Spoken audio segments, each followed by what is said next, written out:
Learn more at chministries.org/wellness. From the KERN Newsroom, your live and local news update on News Talk 96.1 and AM 1180 KERN. I'm Bill Robbins. The woman whose one-year-old son died in a hot car could be facing a murder charge. That's what prosecutors want to see. A motion to amend the criminal complaint against Maya Hernandez was filed on Monday. It seeks to switch out the involuntary manslaughter charge with murder. Prosecutor Stephanie Taccone wrote the amended motion, which reads that Hernandez did unlawfully and with malice of forethought murder the toddler, identified as Emilio Gutierrez. That motion will be heard this morning in Superior Court. The Kern County Board of Supervisors is set to vote on a motion to create tougher penalties for catalytic converter thefts. The problem has grown as thieves can make money by selling metals from these auto parts, like platinum, palladium, and rhodium. The Kern County Sheriff's Office reports hundreds of catalytic converters being stolen, with victims facing replacement costs as high as $1,000, with stolen parts selling for an average of $250 each.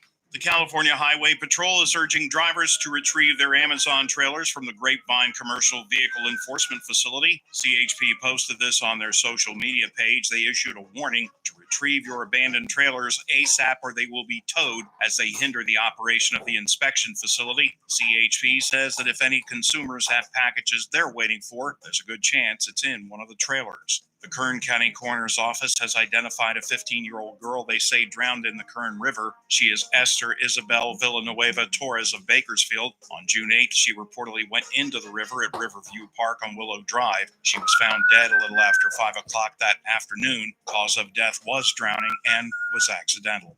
I'm Bill Robbins in the KERN Newsroom with news every half hour or when it breaks on News Talk 96.1 and AM 1180 KERN. What do you think, this is the army where you shoot them a mile away? You gotta get up close like this. Little thing, you blow their brains all over your nice Ivy League suit. It's the Ralph Bailey Show on News Talk 96.1 and AM 1180 KERN. True. True, it's just a walk. Yeah, you're right. Call in or text to 661-842-KERN. That's 661-842-5376. Listen live at KERNradio.com. Now, the host you've been waiting all day for. Live from the KERN studio, here's Ralph Bailey. Hi, everybody, and a very pleasant good afternoon to you, wherever you may be, however you may be listening, or however you may be viewing. If you're subscribing at YouTube, Kern Radio. This is the Ralph Bailey Show on News Talk 96.1 and AM 1180 KERN. We're streaming live at kernradio.com. Chris Burdick producing the broadcast on this 15th day of June. We've got another busy broadcast. Our former federal magistrate judge and Kern County Counsel, Teresa Goldner, joins us at the bottom of the hour. Maya Hernandez, the young woman who made the mistake of her life, is now facing murder charges. We'll unpack that for you. That just was in court this morning. Julio Urias is eligible to come back into baseball tomorrow. And despite being the only player in the history of Major League Baseball to be plucked with 2 domestic violence incidents, there's talk that somebody's going to sign him. Talk a little bit about that. Barack Obama says Democrats should, quote, toughen up. And it's beautiful to see. It really is. Because they just don't get it. They just don't get it. I'll explain. And Caitlin Clark highlights the 3-point contest in the WNBA All-Star Game, along with Sabrina Ionescu, Kelsey Plum, Alicia Gray, and Sonia Citron. And it's nobody's shock that the All-Star Game is being held at Gainbridge Fieldhouse in Indiana, home of the Fever, home of the 9th best guard in the WNBA. For those of you who weren't here earlier in the week or later last week for my racist rant about the racist black women of the WNBA. I believe it's promo going still. Is it? They voted her the 9th best guard, Caitlin Clark, WNBA. 9th best guard. Not 9th best player, which, again, as I said last week, would be a joke in and of itself. She's clearly in the top 5. She's the top vote getter in the All-Star game. Revenue is out the roof. They're flying commercial because of this woman. She's got the most 25 and 10 games in the history of the league, and she's done it in 42 games. The most 25 points and 10 rebound games in the history of the league. That includes Cheryl Miller, Lisa Leslie, Diana Taurasi, and all Cheryl Swoops, and certainly I'm shocked that it's better than Mebound. That's what I call her, Angel Reese, Mebound. Every night, those guys is just Angel Reese, plot 37. Here she goes, bang! She throws up another air ball from 2 feet. Do you think she knows she's horrible? I think there's a level of confidence that comes with being a professional athlete, which also comes with a level of delusion. So even if you think that you suck, you're still better than everybody else. You know what I mean? I mean, they've created a category for her. There's never been a category called Mebounds because nobody gets their own rebound in basketball. Nobody. Because most professional basketball players inside of 5 feet make it. That's one of the main reasons there's never been a Mebound, because if you're within 5 feet, you're going to make it. Not our girl, Miss Reese. We'll talk about that a little bit. The All-Star, what do you think of the Home Run Derby? I absolutely loved it. I thought it shaped up a lot better than I expected. Absolutely loved it. I'm now the big Dumper fan. Yeah, Raleigh, yeah. This kid I did not know this kid was on a Aaron Judge, Roger Maris pace. He's hit 38 home runs already. Yep. And he's a switch hitting catcher who won the Home Run Derby for the very first time. Catcher in the history of Major League Baseball.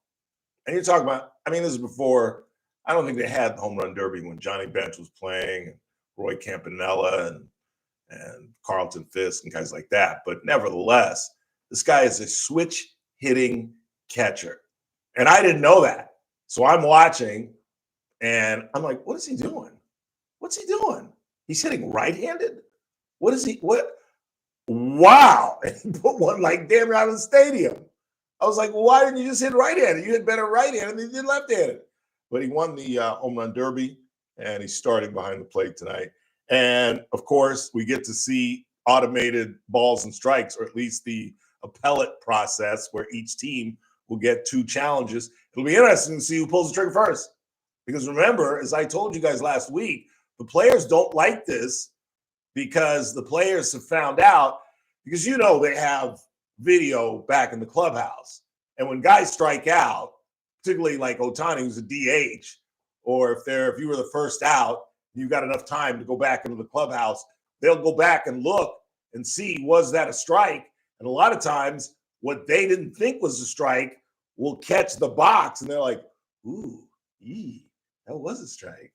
And I was jumping out of the way, and it caught the corner of the box. So they don't want to be the guy to tap his helmet, and then they look at it, because it's going to go on the big screen, just like they do in tennis, which is really cool, where you see the ball come, and there's the line, here it comes, here it comes, here it comes, here it comes, here it comes. No, and then they zoom, and it's like 1/10 of an inch. And you don't want to be the guy that tapped your helmet, and it's up there, and it misses by 6 inches. You know what I'm saying? And now you just blew your team, half your team's challenges. You only get 2.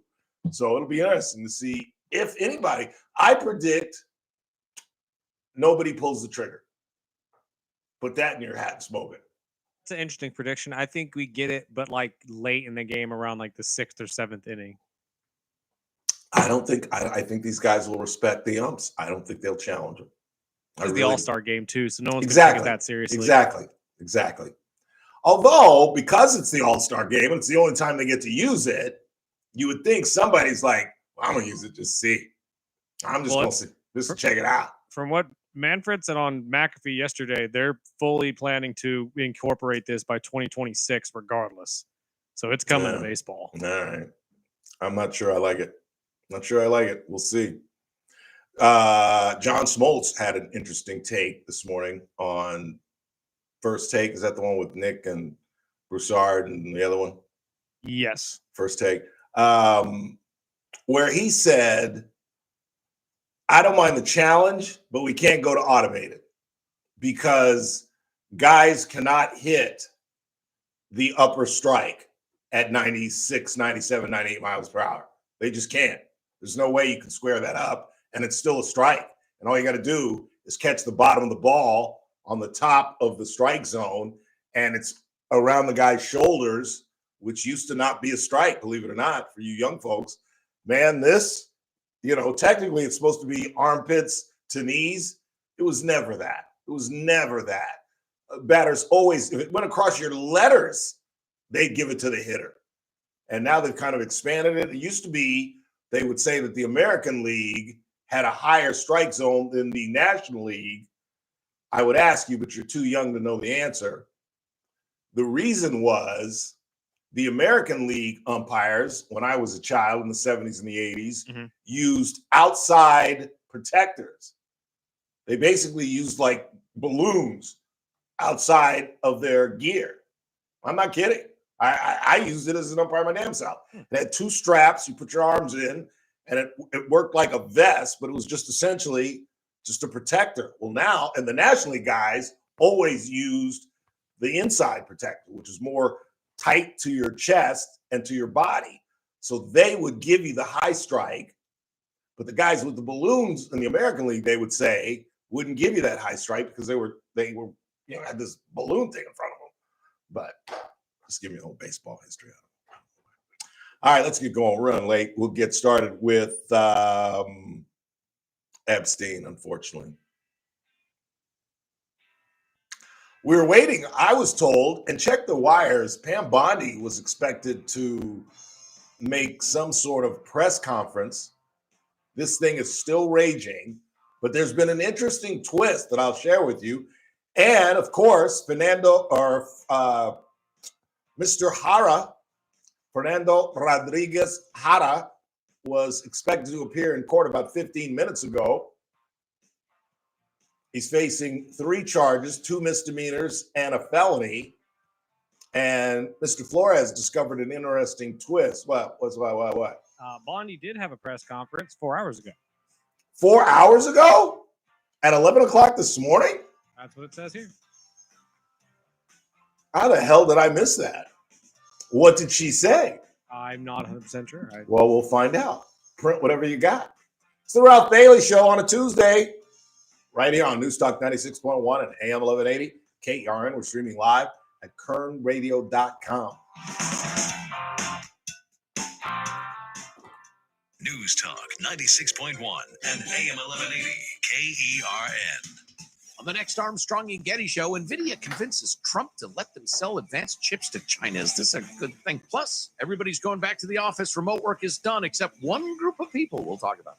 Trump talked to Zelensky about weapons that could fire into Moscow or St. Petersburg? That seems like quite the escalation. We'll have all of the latest news on the next Armstrong and Getty show. Weekdays noon to 2 on News Talk Anything? 96.1 and AM 1180 KERN. We have an employee that we all adore, young Lisa, and her husband recently retired.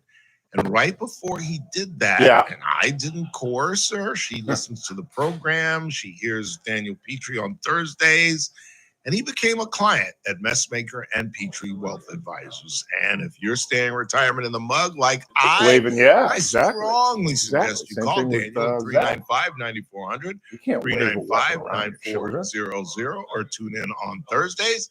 He joins us at 4:30 talking about retirement, the stocks, yes, deficit, what's going on in DC, and most What did importantly, how it Bondi- impacts you and your wallet.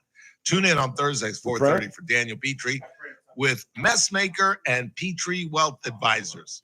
This broadcast is for informational purposes only. Does not constitute a solicitation or offer to buy or sell any security, future, option, or other financial instrument, or to offer or provide any investment advisory or other services to any person in any jurisdiction by Daniel Petrie or MPWA, DBA, Messmaker, and Petrie Wealth Advisors. Any views expressed in this broadcast by us are prepared based upon the information available to us at the time, and we are under no obligation to update our views. This is a special notice to U.S. taxpayers owing $10,000 or more to the IRS. Tax Relief Advocates is urgently notifying taxpayers that tax relief initiatives are now available that may significantly reduce or eliminate what you owe. If you're afraid of an IRS lien, levy, or wage garnishment, don't lose hope. You can now take advantage of these current relief programs to end all collections, reduce the amount you owe, and resolve your tax problem.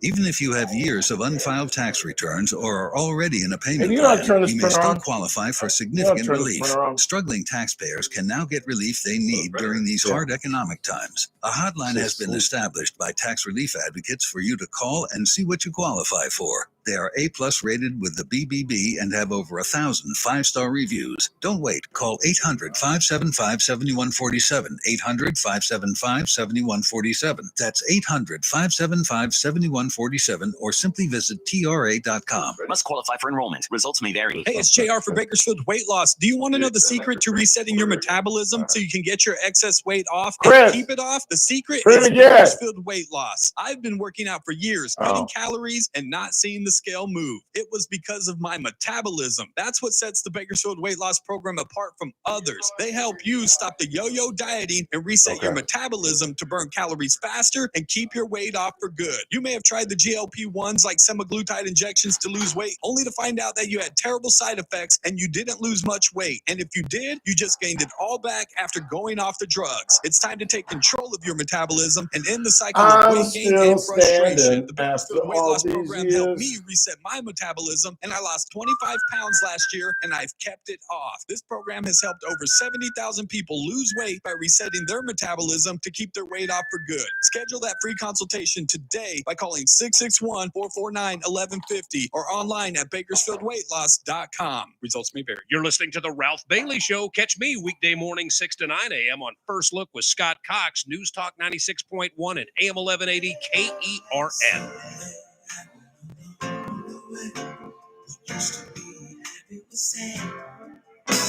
Something happened along the way. Yesterday was all we had.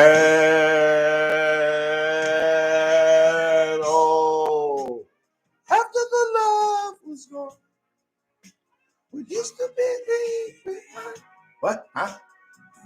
842-537-6842-KERN. CNN is reporting Attorney General Pam Bondi said Tuesday that last week's memo declining to release files on convicted sex offender Jeffrey Epstein, quote, speaks for itself, rejecting questions about making more documents public. Today, our memo speaks for itself, and we will get back to you about anything else, Bondi told reporters Tuesday, responding to questions about President Donald Trump's earlier comment that Bondi should release, quote, whatever she thinks is credible. The president said that he was getting on Marine One this morning. At the White House on Tuesday, Trump said he stood behind Bondi, responding to a question about his daughter-in-law. In fact, we have the audio from that. Here is the President of the United States. Mr. President, your daughter-in-law said that there should be transparency in the Epstein case. Do you agree with her, sir? The Attorney General's handled that very well. She's really done a very good job. And I think that when you look at it, you'll understand that. I would like to see that also. But I think the Attorney General, the credibility is very important. And you want credible evidence for something like that. And I think the Attorney General has handled it very well. Well, you're the only one. But as I told you guys yesterday, you see where the president stands in terms of this Bondi-Bongino feud that's going on. And we're getting more reports about that Wednesday fight that they had that apparently got pretty ugly, where Bongino was screaming and yelling at the Attorney General. And the other question that everybody's asking is, how did that fight get out? How do I know about that? How did it get out of the AG's office? And from what I'm told or what I read, it was Kash Patel and Bongino bagging on Bondi, obviously, about the way she's handled this, going on TV back in February and saying that the list was on her desk and calling influencers to the White House, summoning them from all across the country and them handing these binders out with information that you could have picked up on Facebook or on Google, and just humiliating these people. Well, there's been a massive flip of the script, let's say.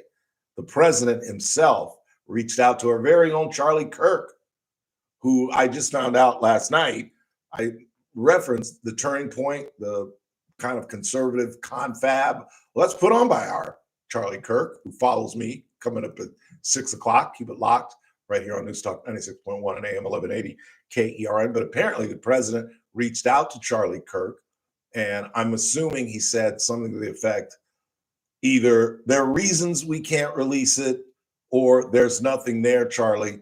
But there has been a massive turnover between Bannon is still a holdout, but Laura Ingraham has changed her tune. A lot of the Fox people have changed their tune, and even our very own Charlie Kirk.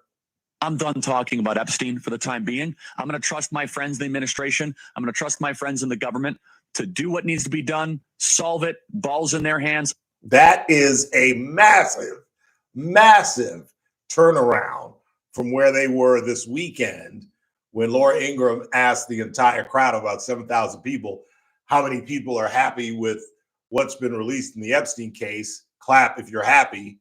And nobody clapped. And then Charlie Kirk was up there with Megyn Kelly. He's the host. And they asked how many people want to see more. And everybody raised their hands. And Kirk insisted, we're going to get to the bottom of this. He gets a phone call from Donald Trump. He goes on the air the very next day, last night, right here on 96.1 FM and 1180 AM, and says, there's nothing to see. And I'm done talking about it. Donald Trump is going to go down in history as the most powerful president in my lifetime, certainly. No one has manipulated, owned, intimidated, forced members, longtime serving members to quit out of fear of being primaried. We're losing the North Carolina senator. That's going to be a tough race. Laura Trump, the daughter-in-law, is supposedly going to be one of the candidates. But I'm forgetting the North Carolina Senate. Is it Tillis? Yeah, I think it's Tillis that we're losing. It would have been a sure winner. Would have been a sure winner. In Texas, Cronin is being primaried by the attorney general, who is leading this Garland character whose wife outed him for biblical reasons. She just divorced him like a week ago. He had an 11-point lead on Cronin. But the Democrats want this guy. They think he's damaged goods, and they have an opportunity. And remember what the differences are both in the House and the Senate. It is minuscule. 3 in the House and 2 in the Senate. So these things matter. All that's going on right now matters. And it's amazing to me how they've created a situation that wasn't even there. And the only way to fix this thing, the only way to make this thing go away, I said this last week, I'll say it again, 3 words: release it all. Just release it all. You know, and I know it's not fair, because what if your name is somehow tied into this? That doesn't make you a pedophile. Just because you had a friendship with a pedophile doesn't make you a pedophile. And I'm not sure the logs and whatever files are going to be released are going to give us any kind of new information. But what fuels this thing are the holes. The fact that Michael Biden, as we talked about yesterday, a very well-respected pathologist, was part of the autopsy and said, I don't think he was murdered, based on where the bone broke. Like when you hang yourself, it's kind of like this. But when you're choked, it's down in here. And they're saying that the bone in here, like off of the scapula, up in here was broken, which doesn't happen when you hang yourself. If there's gonna be a bone that's gonna break, it's gonna be your mandible, it's gonna be your jaw, because your weight will get you like this. The whole minute missing in the video, the prison guards that were gone, and this and that and that and this. And I saw Bongino last night, trying to win back his base, insisting, look, there's nothing there. Wouldn't I be the last guy to want to cover this up? And I don't think it's gonna appease this crowd until they release it all. 3 words. It's that simple. It is really that simple. But again, you bring in people not inside the Beltway. It's one of the reasons, maybe it's redundant, but it's the reasons that presidents always go to people who have served either in DC or in the White House to come with them, because there's no learning curve. You can't learn this job as either FBI director or deputy FBI director on the run. You can't learn to run the Pentagon on the run. You can't go from being the weekend Fox guy to running the State Department. You just can't do it. It's like asking Shohei Ohtani to throw 25 pitches in the first inning and then walk off the mound and pick up a bat and get a base hit. He can't do it. Go look at the 4 times Ohtani's pitched. He struck out every single leadoff time he's pitched. Can't do it. Fox and friends to the Pentagon? Really? Think about it. Think about that. Quick timeout. It's a Tuesday. One of our favorite regulars joins us, our former federal magistrate judge, Teresa Goldner. We'll check on the arraignment of Fernando Rodriguez Jara. His wife, Leticia Perez, 5th District Supervisor, was at both the morning and afternoon meetings. Not that she couldn't walk down Truxtun and learn the fate of her husband. We'll follow that up when we come back. Don't go anywhere.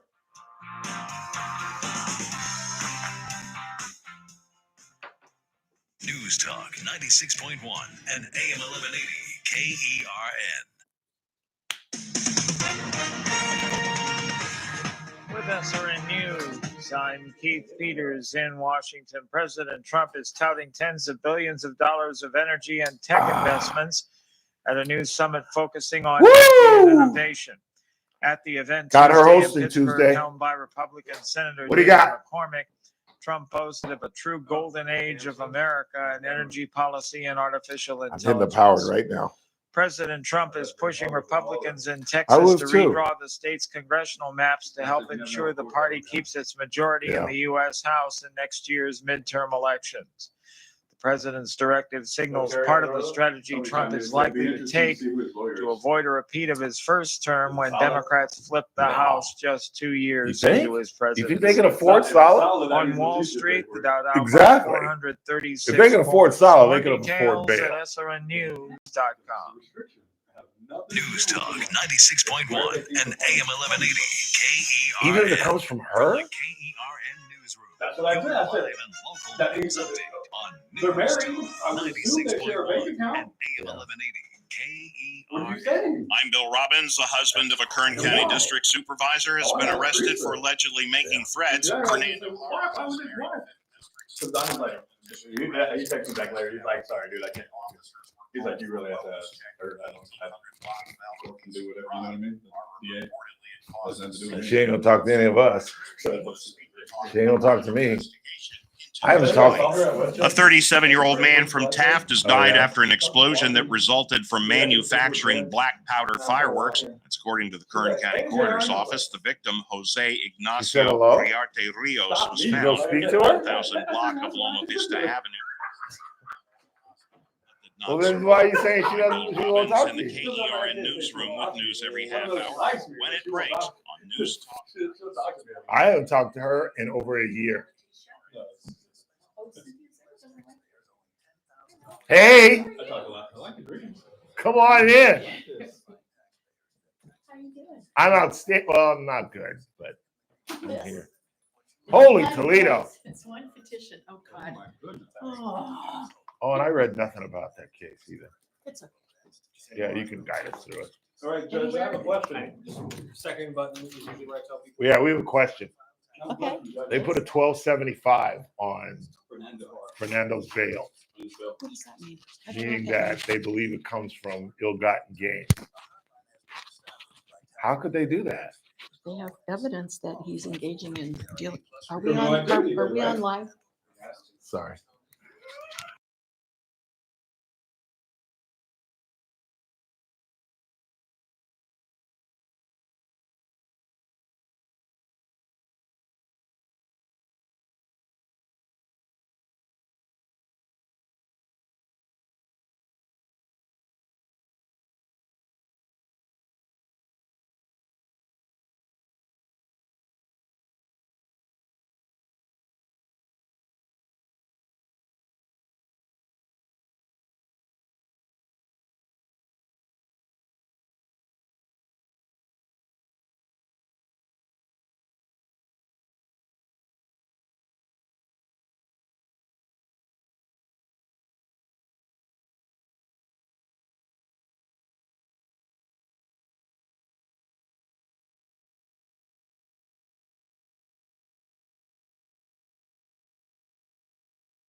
It's a Tuesday, and that means our former federal magistrate judge and Kern County Counsel, Teresa Goldner, is live in studio. How are you? Looking incredibly festive. Festive. This is my You're looking country western, actually. this is my space cowboy shirt. Doesn't she look Or no, country western, y'all?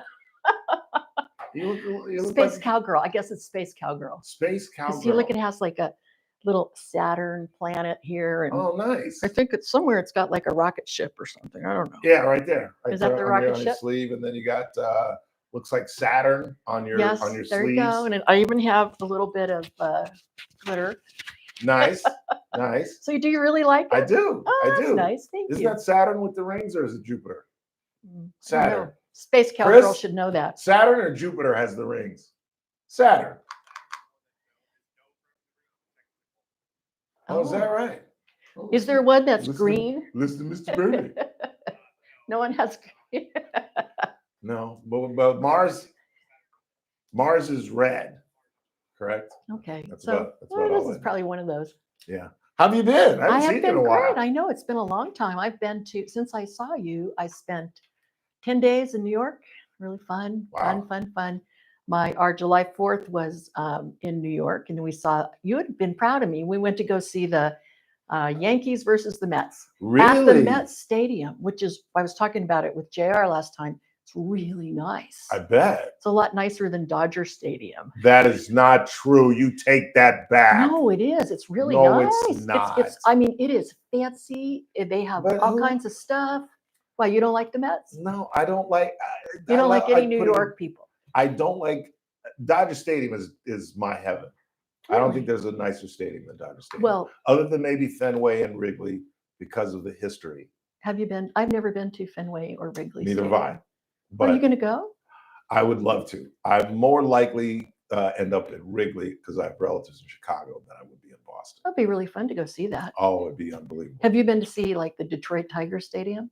I have not. I've been to a lot of They have a really stadiums. cool I've one. been to Camden Yards in Ooh, Baltimore. Very nice. I've been to the Atlanta Stadium. I've been to Anaheim. I've been to San Diego. I've been to San Francisco. San Francisco's is nice. I don't like it, but that's, you know, Now, I'm a you Dodger like- fan. you just I don't like the these fancy new. places. No, I don't. That's With interesting. like Chinese food and Yeah. and Carl's Jr. and I couldn't believe all the fast stuff food. Yes, I that they had know. there. And also, it was kind of like a bookend because when we got back on a Sunday. And so we went to the last game of the Dodgers versus the, Brewers.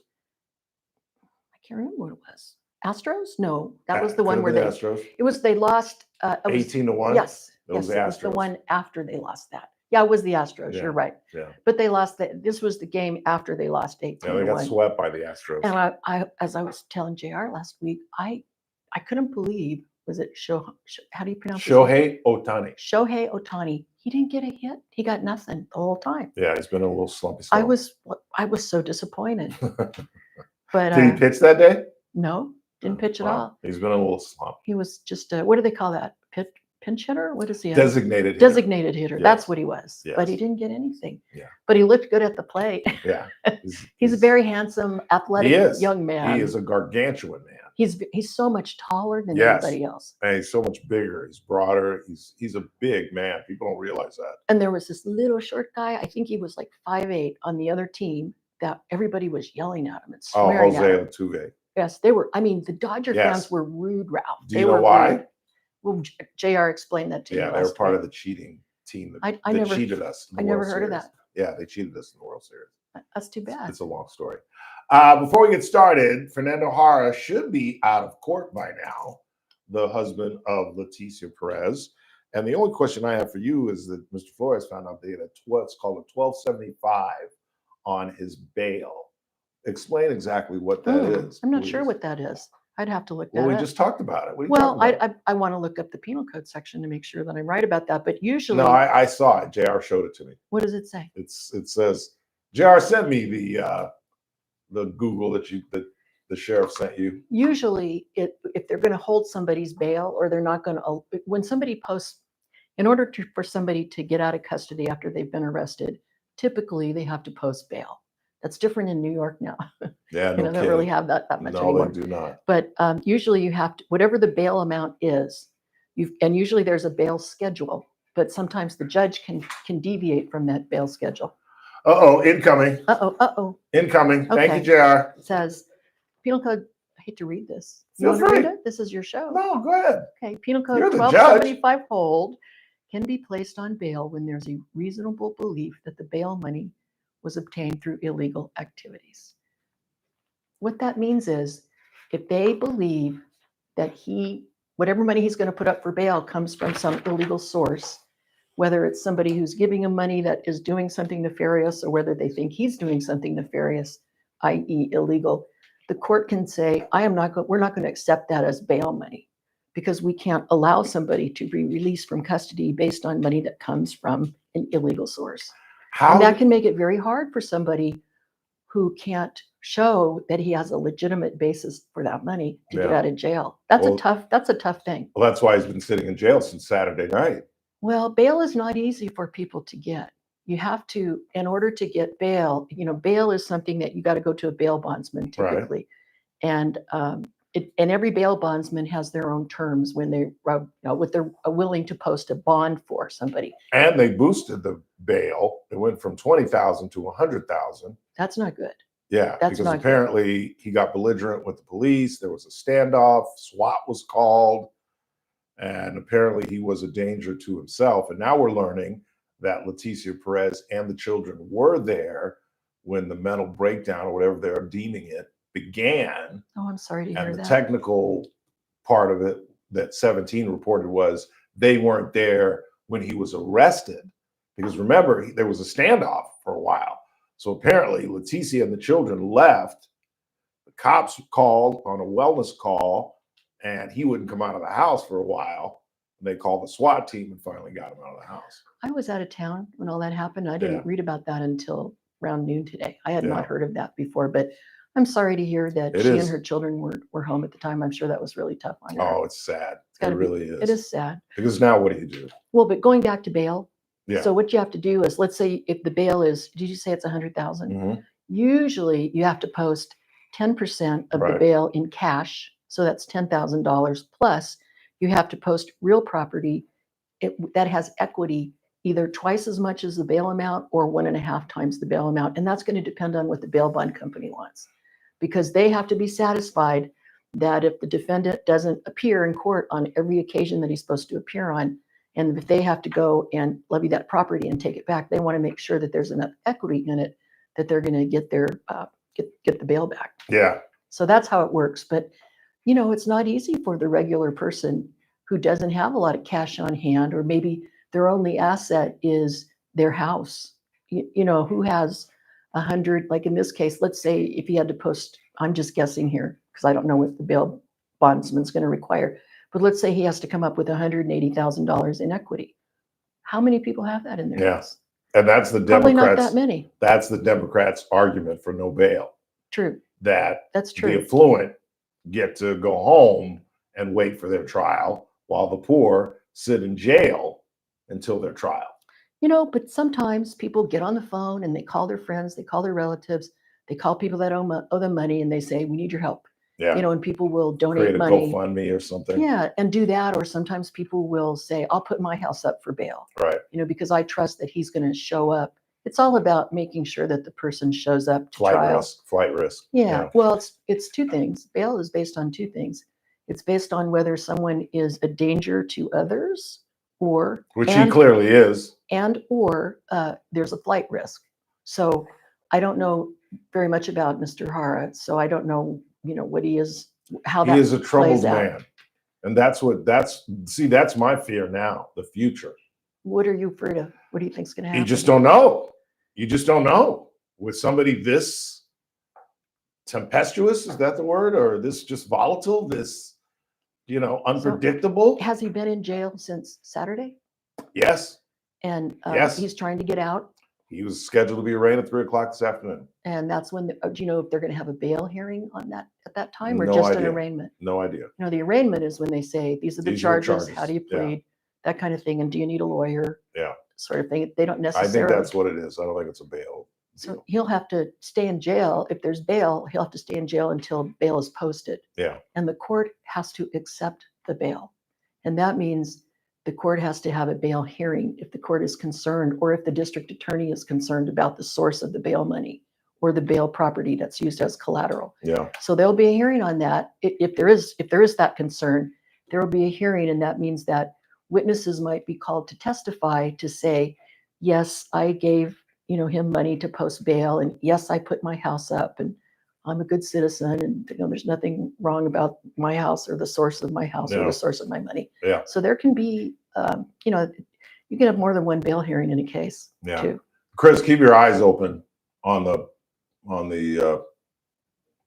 internet to see if anything happens. So that's at 3:00 today. 3:00 and it's 3:44. So one would think it's over by now, right? Should be. You could probably look it up on the internet. Yeah, that's what I'm saying. Take a look. Do you have access to the Superior Court computers? Yes. So you can check that out. Yes. Too. Yeah. But JR is I'm really sure good it's at a that. tough time. Yeah. Really Yeah. tough I feel bad for them. I really, really Yeah, I do. remember one time JR and we watched a appellate court proceeding at the same time.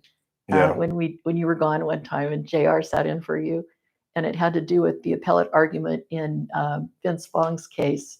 Remember when they tried to get him to not be on the ballot? Remember the Secretary Oh of yeah, State? yeah. So yeah, JR yeah. and I, we dialed in and we watched the proceedings together live. It was really fun. Yeah. The hearing was in Sacramento, so it was Yeah. great. We enjoyed it. Yeah. A lot of fun.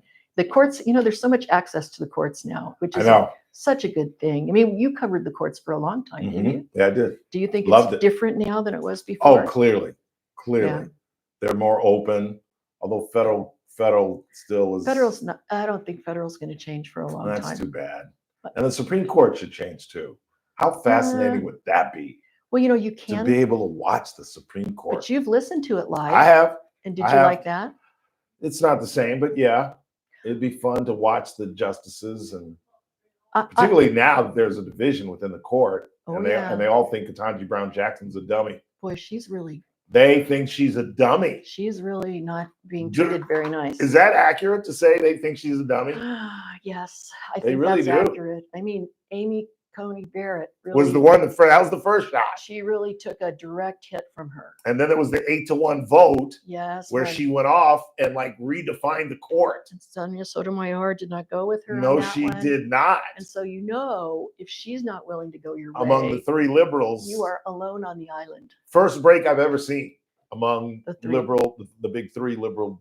Well, I think Kagan, Kagan has gone off Sotomayor. a little bit before, but Sotomayor, Yeah. she's the glue that holds that liberal Mhm. part together. Of the And Supreme Court. they don't respect. She's obviously a brilliant woman, but everybody can't be a Supreme Court justice. And let's face it, you know, I don't know who it was, She but went somebody to, said, no, wait. She went to Harvard. I Law know she's a School. brilliant woman. There's no question about She's that. got the brains for it. But that doesn't. You can be brilliant and not be able to be a good Supreme Court justice. That's true. Well, You okay, don't agree with you that? have to be smart. You have to be independent. You have to work hard. You have to have integrity. All of those things. That's what Yeah. it takes. But she has a warped view of what the court's role is, in my opinion. Just the fact that she couldn't define a woman in her confirmation hearing was enough for me.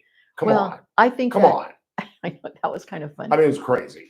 I think that she, the way that last decision that Amy Coney Barrett made, and the way that Where she took her out to the woodshed. yeah, and she was just I think that Justice Brown Jackson, is it Brown Jackson? Loretta Ketanji Brown Jackson, Brown yeah. Jackson. She does have a different view of the court's role. Mhm. And the court's role has never been, it's never supposed to have been to be an activist. Never supposed Thank to you. do that. And now I mean, if it was the way she wants in her dissenting opinions, it definitely would be, but she's imposing her views on that onto the role of the executive branch. Yeah. But these are strange times that we're in when it comes to the Constitution, because nobody has ever tested the boundaries of the executive powers like The President way Trump has. Yeah. So we're getting all kinds of things about the executive branch and how far does it go, and Yeah. who has the power to do certain things. So I think when President Trump finally leaves office at the end of his term, I think the law is going to be pretty different at the end of his term than it was at the beginning when it comes to the topic of the power of the executive branch. Will future presidents continue to push the envelope?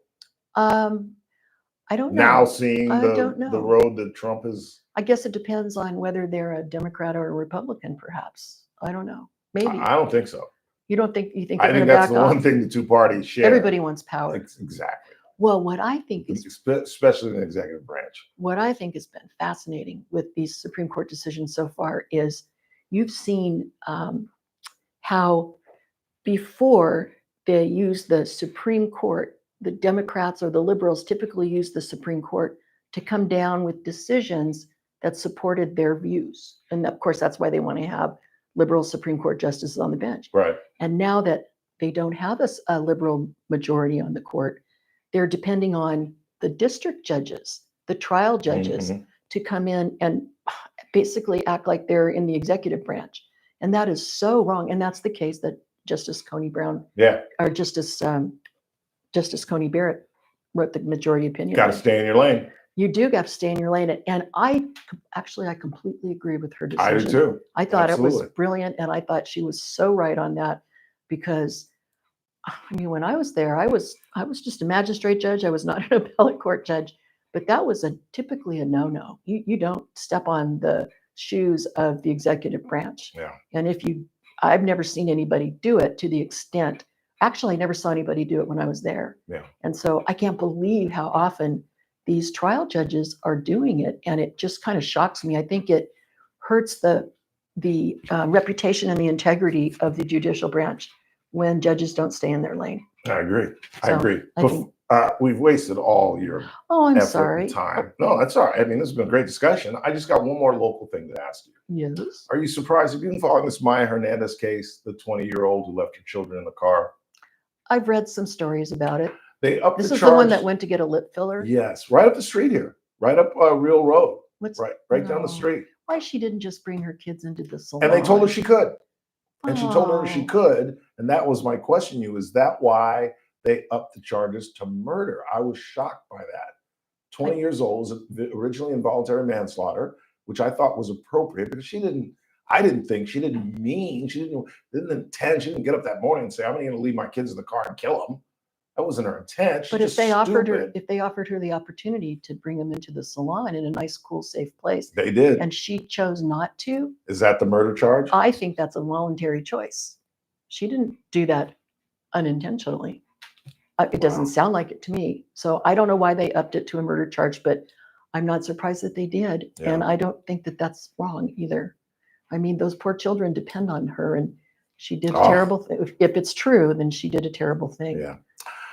With the last 8 minutes, let's squeeze in your incredible research that you did. I don't want to waste Oh my gosh, all the work this that whole you've pile, done. this whole pile here is one petition Yes. that a Christian school from Tampa, a high school, filed in front of the Supreme Court. And this is a case that started in 2015 in a high school football game where you had two Christian high schools playing against each other in a championship game. And it was at a stadium. It was at a public stadium. And there was the group that runs the stadium is a state actor. It's actually let me get their name. I don't want to run out of time though. You got plenty of time. It's called the Cambridge Christian School, Inc. versus Florida High School Athletic Association, Inc.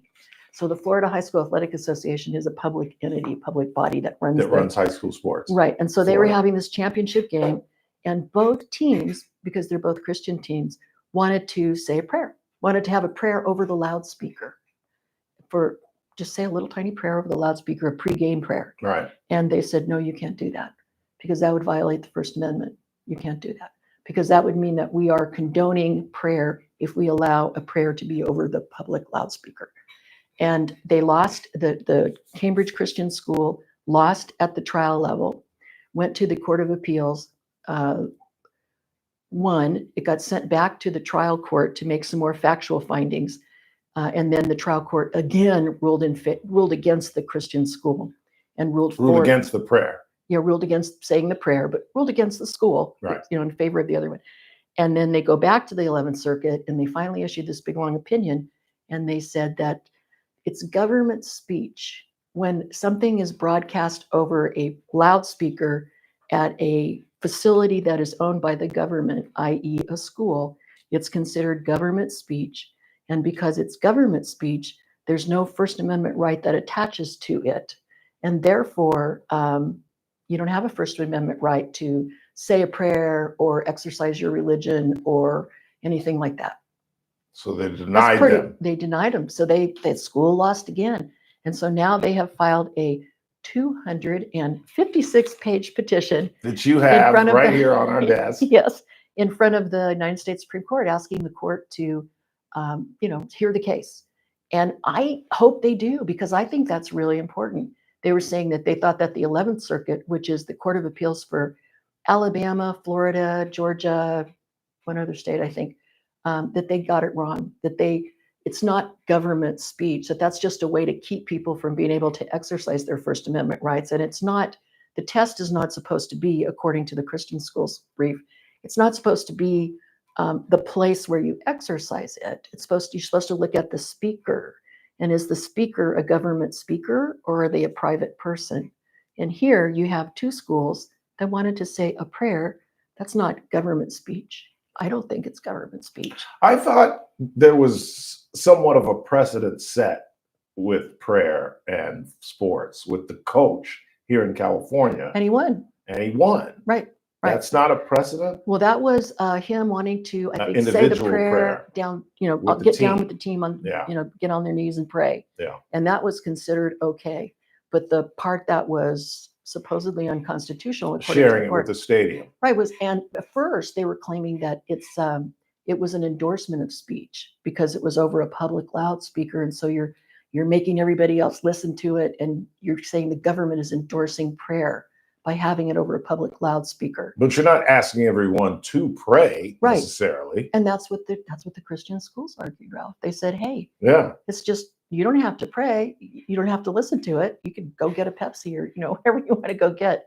You don't have to participate in the prayer. If they rule this down, then couldn't you shut down the national anthem?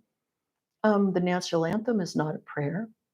But it is a In God We Trust is okay.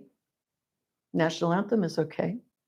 In God We Trust. Why is that not government speech though? It's a testimony to the nation. Right. It's government speech. And what if it's government speech, there's no First Amendment right. That means you don't have a First Amendment right to say it.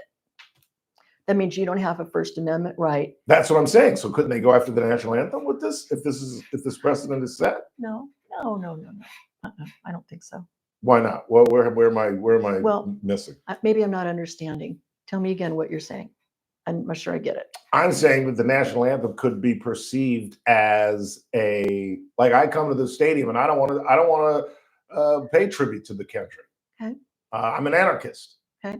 And I don't want to, bombs bursting in air. And you're infringing on my First Amendment right. It's government speech, is it not? Are you the one that wants them to say the anthem, or are you saying I don't want to hear it? I'm playing devil's advocate. Okay. And saying I'm the one that I'm an anarchist and I don't want to hear it. We don't have to listen to it. Well, is that the same thing with the prayer? Yes. That's my point. It is. That's my point. But the issue is when is it government speech and when is it private speech? And when it's private speech and there's a state actor, a government involved in it, that's when you get into these constitutional rights violations. So Actually, Justice Alito wrote one of the big cases on government speech versus private speech, and I think he's probably going to want to hear this case. Yeah. I think he's going to rule for the school. It's kind of a poem, but I think he's going to if they take this case. But I hope so. we'll know. They're supposed to rule. They're supposed to decide, I think, by this Thursday or next Thursday. Yeah, because they're almost done, aren't they? Yes, but they're just going to decide whether they're going to take the case. Right. They're not going to hear it this session. No, but if they take it, that'd be a huge victory for the school. But we'll have to wait and see what happens on that one. But it's an interesting case, I think. Fascinating, just fascinating. And the fact that it's been around since 2015. Is that right? Here we are in 2025. They've been fighting this since 2015. That high school championship game was in 2015, and that's when they filed their lawsuit. That's Crazy. incredible. Where is the school? In Tampa? In Tampa, Florida. Wow, that's It's incredible. called the Cambridge Christian High School. And it's I mean, ironic. those high school kids are grown ass adults now. They're probably lawyers, and they're probably on this case. Probably. Probably. If I were them, I'd volunteer to be pro bono and work on the case. No kidding. I bet there's got to be a lawyer in that class. Wouldn't that be nice? Absolutely. That's incredible. I hope they win. Yeah, we'll find out. Maybe the court will say, "No, we don't want to hear that," and leave it the way it is. Yeah. But it's fun. It's If this, interesting. I'll leave you with this. If this young girl, Maya Hernandez, 20 years old, murderer, because I think this is an open and shut case. Alleged murderer. Open and shut case. Alleged murderer. True. I'm trying to protect you. Thank Ralph. you. Thank you. What kind of sentence does she get at 20? Oh, I'm not even going to venture a guess on that. Yeah. Depends on all of her circumstances. You're just It's- going to it's get just your sad. It's just you're sad. going to get your lips done, and the next thing you know, you're in Tehachapi for the next 40 years. Isn't that incredible? Just because you're stupid. Well, one child died, one child survived. Everyone under the age of 21 that has a child should have to have parental schooling, in my opinion. So you don't think they need to get a parent license? Yes, that's exactly what I'm suggesting. If you're under 21. If they don't get it, they Teresa don't get that. Goldner, everybody. I absolutely believe that. If there's no license, you can't have a kid. Your kid has to go to the state. Is that what you're saying? No, but they should have to go through. If you're under 21 and you have a baby. Wait, did you know that every time you talk, it's on the air? Yes, I don't care. Are you okay with that? I don't care. Okay. Let them listen to us. I heard somebody say, "She's hot," Yes. talking about someone, and I was talking like, about Lauren I actually Skidmore. heard that, I was talking about Lawrence. and I was like, "Oh my god, they shouldn't say that on the air." No, I shouldn't. Is that an insult to say? Well, I love think Lauren. that- We're good friends. I know her husband. It wasn't like okay. It sounds a little She creepy was- when she you was say she's in here. hot. She was in here saying something very important. Oh, it was a great and conversation. very serious. Yeah. And then she walks out, and somebody on the other And I go down says- the hallway to talk to Randy, and I go, God, she's hot. No, somebody online said she was hot. No, I said it was hot. Oh, I didn't Yeah. know that. I thought somebody online said she was hot. No, if I That don't makes turn it off, even like they're worse. listening to us right now. They're listening to us right now. Okay, I'm not saying anything else. Yeah. So thank you for coming in on the 4th. That'll be great. Yeah, I'd like to do that. Thank you. Good, I'm looking thank you. forward to it. Good. A little nervous, but I'm happy to Oh, do it'll be it. great. Chris will walk you through it. Okay. I would just do what you do. Okay. And listeners love you. They absolutely love you. They really do. thank They you. get a lot of great I'm comments. saving this for the next time we have Absolutely. to talk about this case. Absolutely, Can you 'cause believe it'll that? come back. I had to put it in like 20, 30 pages of pop it to staple it. Will they make the announcement that they're going to take the case Yeah. before they leave? Yeah, they usually have a list. When you do they know, of the leave it? Cases. End of June.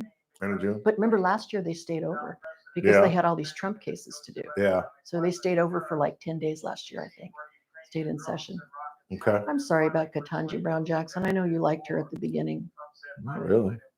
She's a smart lady. She is. She is, but you know, she's just, I think, and the charge that she's a DEI hire, it's kind of an insult, but it's true. she's not a It's DEI yes, she hire. was. No, it was a she's deal. not. It was a deal. Well, Terry. but she's, Biden was losing. Okay. Bernie was kicking his butt. They were going to South Carolina. He had to have South Carolina or the campaign was over. He went to James Clyburn and said, I need you to go to Columbia and hold my hand up. And Clyburn said, okay, give me a black vice president and a black Supreme Court justice. And Biden said, deal. And we got Kamala and Ketanji. everything about And that's what's so sad I don't really have a problem with that, to be honest with you. There are political deals been made since the beginning of politics. But there are But perfectly, Kamala and Ketanji, there are there perfectly, were so many other black women he could have picked.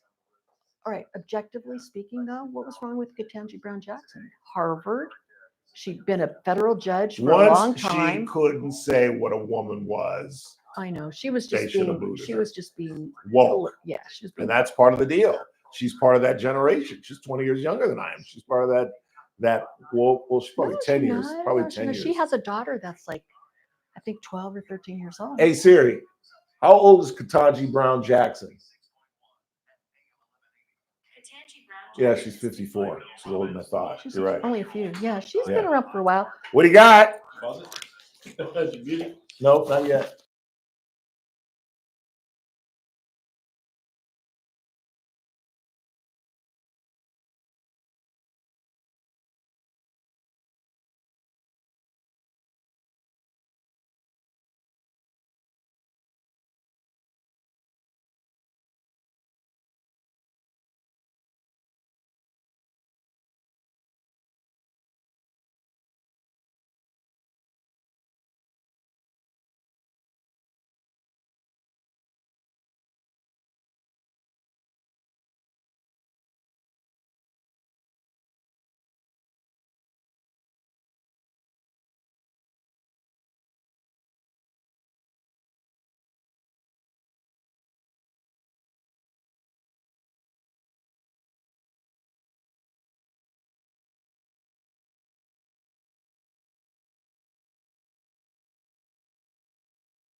Hour 2 of the broadcast on this Tuesday, 15th day of July.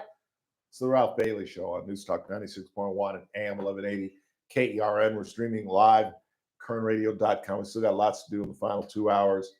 We're getting new information on Fernando Jara. He was, in fact, arraigned.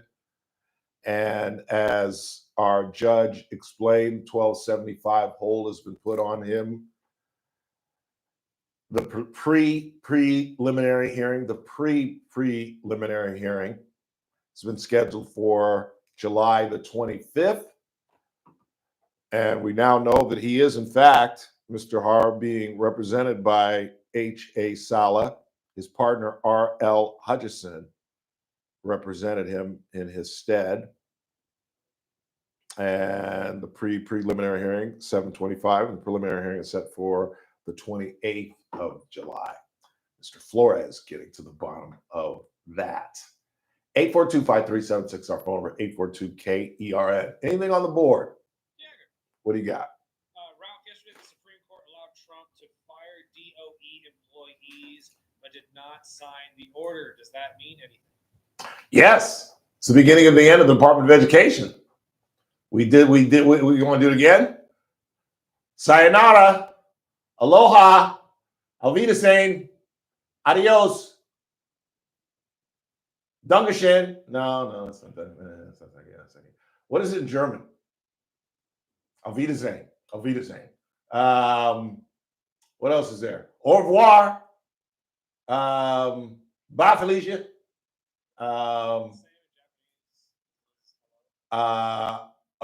Konnichiwa? Konnichiwa. I don't know. I know aloha is hello and goodbye. Yeah, I don't think what is goodbye in Japanese? I know hello is konnichiwa. Yoshinobu Yamamoto, konnichiwa. I don't know what goodbye is. But yeah, it's the beginning of the end of the Department of Education. And so be it. You know, a lot of people think the Department of Education is like, you know, the Department of State. It's been with us since like the 18th century. It was created when I was in high school.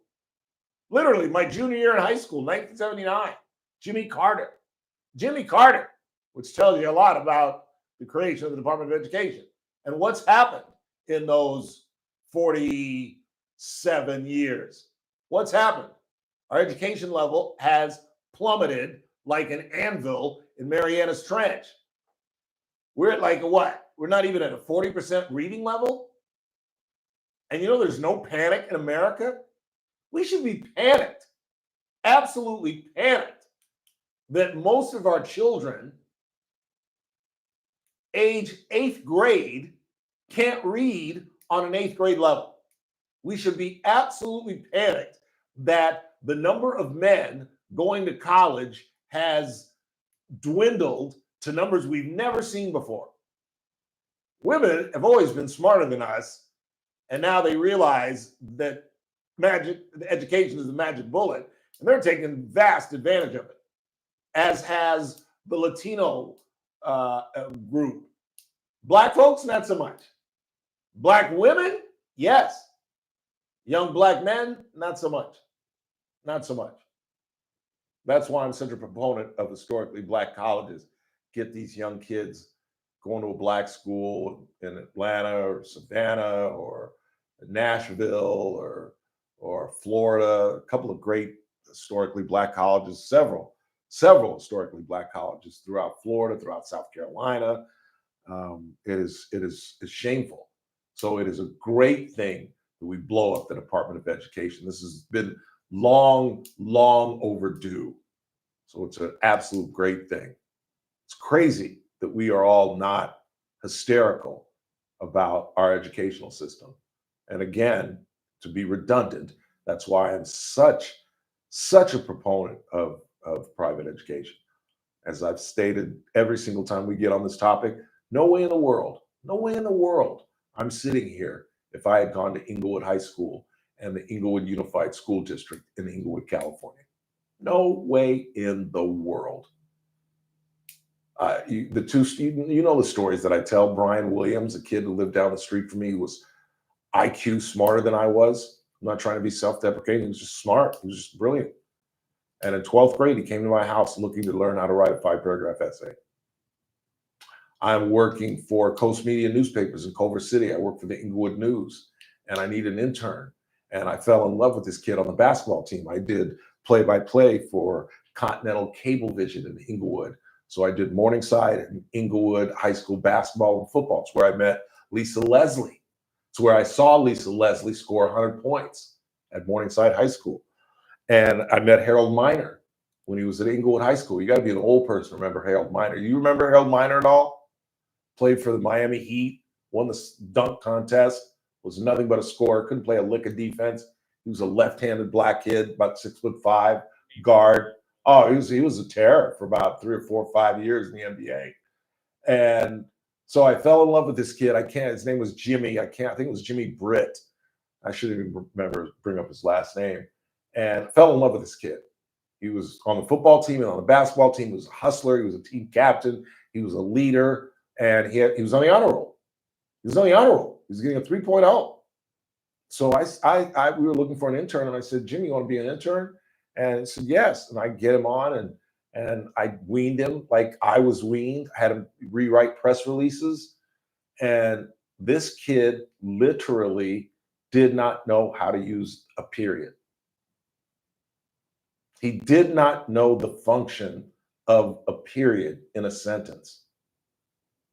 And he was on the honor roll at Inglewood High School. And it was one of the most difficult things I ever had to do was to let him go. I got into a gargantuan fight with my editor, John Hartmeyer, who said, Ralph, you're wasting your time with this kid. I know what you're trying to do, but you're teaching this kid 8th grade English, and we don't have time for that. I need an intern that can, he can't even write a press release. And I've told you the story when I was at the Hilton Head Island Packet, and they had me writing press releases. I was insulted. I was like, "This is stupid. Why you got me?" And then they threw me in the deep end, and I spit the bit. I screwed up the story so badly, but that's beside the point. But so, long story short, it's a good thing we get rid of the Department of Education. What else you got? Real quick before we go back to the text. Yes. I can't believe we forgot about Sayonara. Oh, I can't believe that. Konnichiwa. Sayonara. Yeah, that's pretty stupid. What else you got? What is it? What is it in Russian? Do svidanya? Okay. Korean? I don't know Korean. And I grew up with Tempero's half Korean. I have no idea. And his mother spoke Korean, but none of the kids did. I don't know. Samoan? Tagalog? See? No. I'm kidding. What do you got? So California is going to be in charge of education. Sure, you happy with that? Yes, because it'll come down to districts. It won't be up to Sacramento necessarily. It'll come, if in fact the leadership is smart, it'll come down to local districts. What is good for Bakersfield is not good for San Francisco or Eureka. I mean, we're the size of a doggone nation.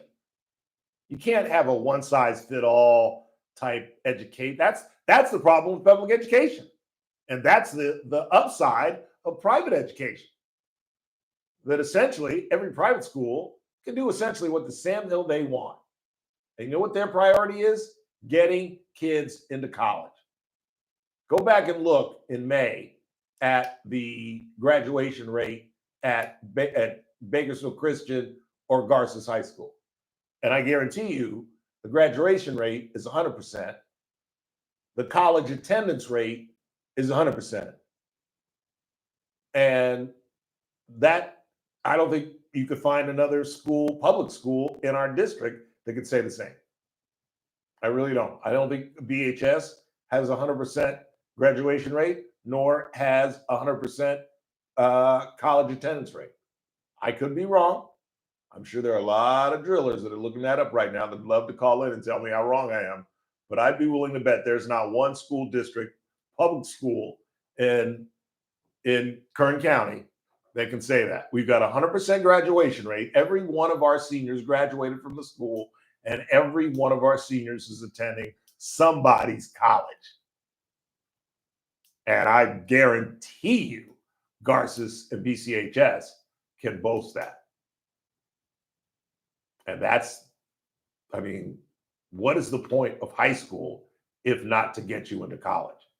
I just can't comprehend. Let's go ahead and take a break. When we come back, we'll get into the Maya Hernandez situation, the 20-year-old who is now facing maybe life in prison where her charges have been upgraded. Julio Urias, remember him? The left-hander who not only put his hands on his wife twice, first time in baseball history, but did it both times in public. Once at the Beverly Center. My mother used to love the, what's the restaurant in the Beverly Center? P.F. Chang's.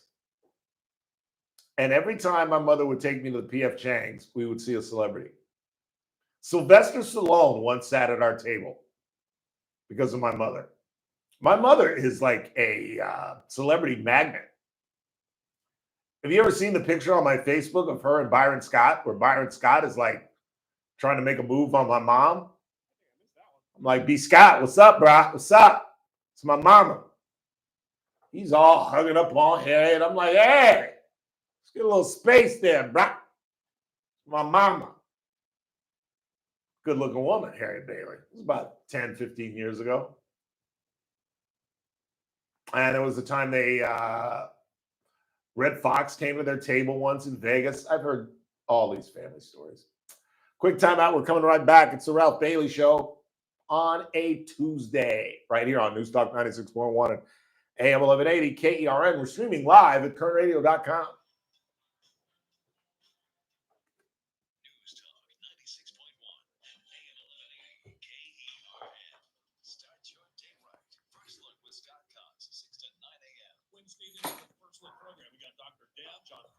Administer the news boost from the Bakersfield, California. The latest on the, Leticia Perez, let's say, fiasco, plus news and traffic and weather. It's all happening 6 to 9 a.m. right here at News Talk 96.1 and AM 1180 KERN. First Look with Scott Cox, 6 to 9 a.m. News Talk 96.1 and AM 1180 KERN. I'm the CEO of Consumer Cellular. No, we're not one of the big guys. The truth is, we don't want to be. If you're over 50, big dollars probably has you paying for more data than you might need. You could be throwing away thousands over a lifetime. We're not here to be the biggest. We're here to bring you something we believe is better. Our plan started just $20. You'll get the same fast nationwide coverage without the big wireless bill. Call 1-888-FREEDOM or visit consumercellular.com/facts. Plans include $5 credit for auto pay and even link. See site for additional facts. Do you have over $10,000 in credit card debt? If you're feeling the financial impact with unprecedented economic challenges, DebtBlue is here for you. With DebtBlue's Success Guarantee, you pay nothing unless your debt is reduced or completely resolved. I'm just living very thankful for them, and the team at DebtBlue are phenomenal. They're able to work with you. They're great. Call for your free debt resolution information now. 800-200-6895. 800-200-6895. Carpet Outlet Plus. Every day is sale day. No one can beat us, no one can touch us. You won't find better prices. Shop and compare, we don't care. Take a look our way and come into Carpet Outlet Plus. Every day is sale day. Oh no, Dad, I spilled juice on the carpet. Don't worry, kiddo. We have stain-resistant carpet from Carpet Outlet Plus. Dad, look, you got the waterfall all over the new floors. Everything is fine. We have brand new waterproof floors from Carpet Outlet Plus. You can find everything you need for family-proof floor at Bakersfield's best flooring store. Now offering 1 year, no interest financing. Carpet Outlet Plus, 3.5 blocks west of 99 on Rosedale Highway. Carpet Outlet Plus. Every day is sale day. We don't have to service doing natural stuff. We don't have to service doing natural stuff. Bring out a video of your home or business with America Ceramics, who offer an impressive range of countertop slabs in quartz and granite. Redoing your kitchen counters, floors, or maybe renovating the entire house, America Ceramics' slab collection is the most comprehensive in Kern County, with over 100 colors to choose from. America Ceramics brings you the highest quality products to beautify any space while providing you with quality items at the best price. Local and family owned, located at 4000 Fruitville Avenue between Rosedale and Hageman. Come by the store or take a virtual tour at americaceramics.com. With America Ceramics, doing natural so. The Armstrong and Getty Show, weekdays noon to 2 on News Talk 96.1 and AM 1180 KERN. Now, back to the Ralph Bailey Show. Just the two of us. We can make it if we try. Just the two of us. Just the two of us. Building castles in the sky. Just the two of us. You and I.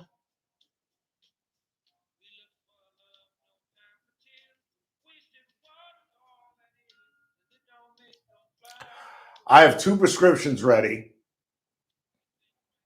$152.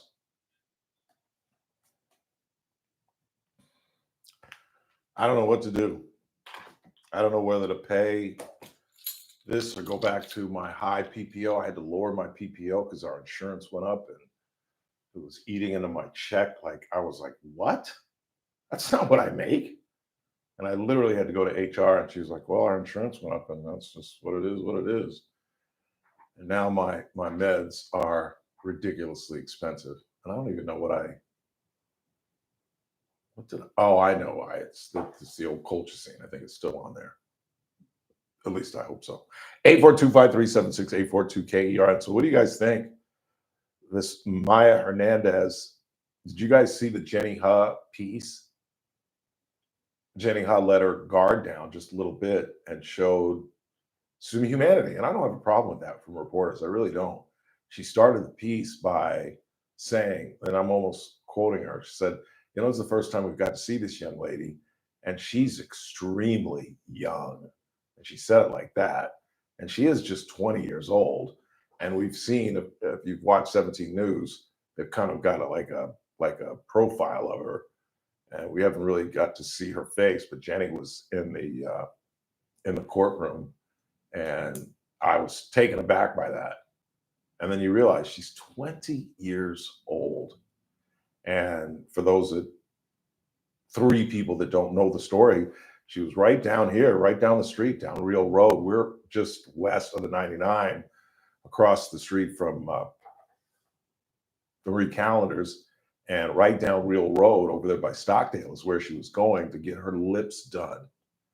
And I think the reason, you may have heard Teresa allude to it, the reason that they upped the charges from what I thought was fair, involuntary manslaughter, because she didn't drive from Visalia to Bakersfield to kill her kids.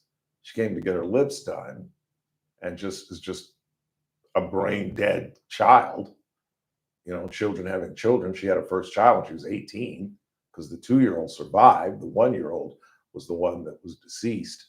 And I think the reason that they upped it was because then they found out that the people at this spa told her she could bring the kids in. And she never, ever in the 2 hours that she was there, went out to check on the kids. So the police department did a reenactment. They waited for a day that had similar temperatures. They waited for the very time of day that she was at the spa, and they put a thermometer and cameras in, I believe they used her car, as a matter of fact, and temperatures in that car at its peak got to 116 degrees. And those kids were sitting in that car roasting.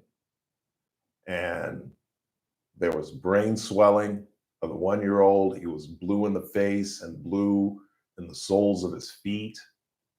Their cameras, they set up cameras in the reenactment in the car, and the cameras broke down.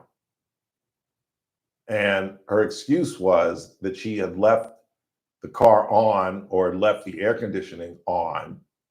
But apparently that make and model, I think it was a Toyota, 22 Toyota she was driving, automatically turns off after about an hour. So for an hour, those kids, and you talk about a horrible death. They believe that his temperature, the boy that died, was 107.2. When normally you're dead around, you get to about 104, you have to be in the hospital. 104, 105 is like, you better be in the hospital with that kind of temp. And it could go either way. 106, 107, forget about it. Forget about it. Kid was blue. I mean, that, I don't know. What do y'all think?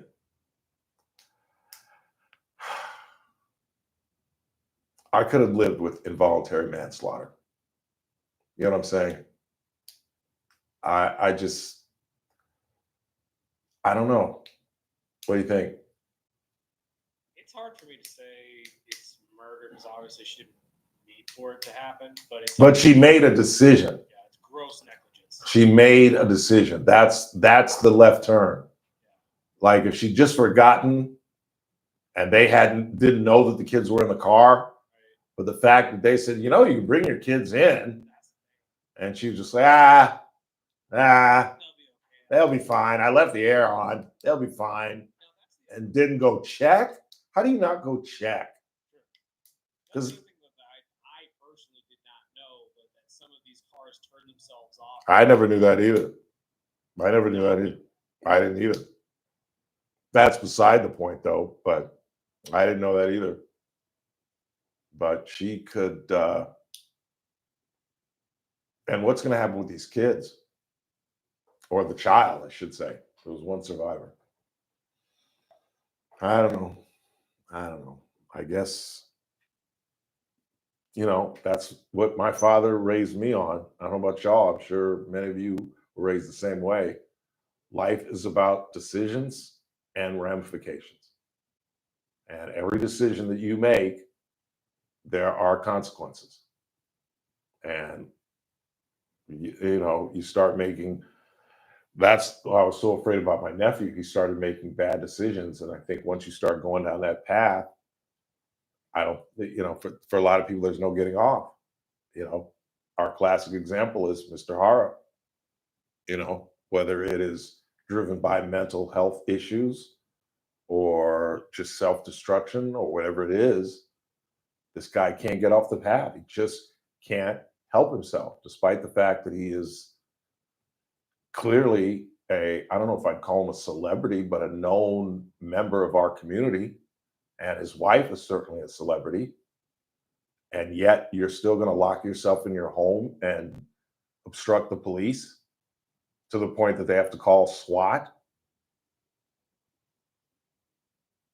Life is about character, man.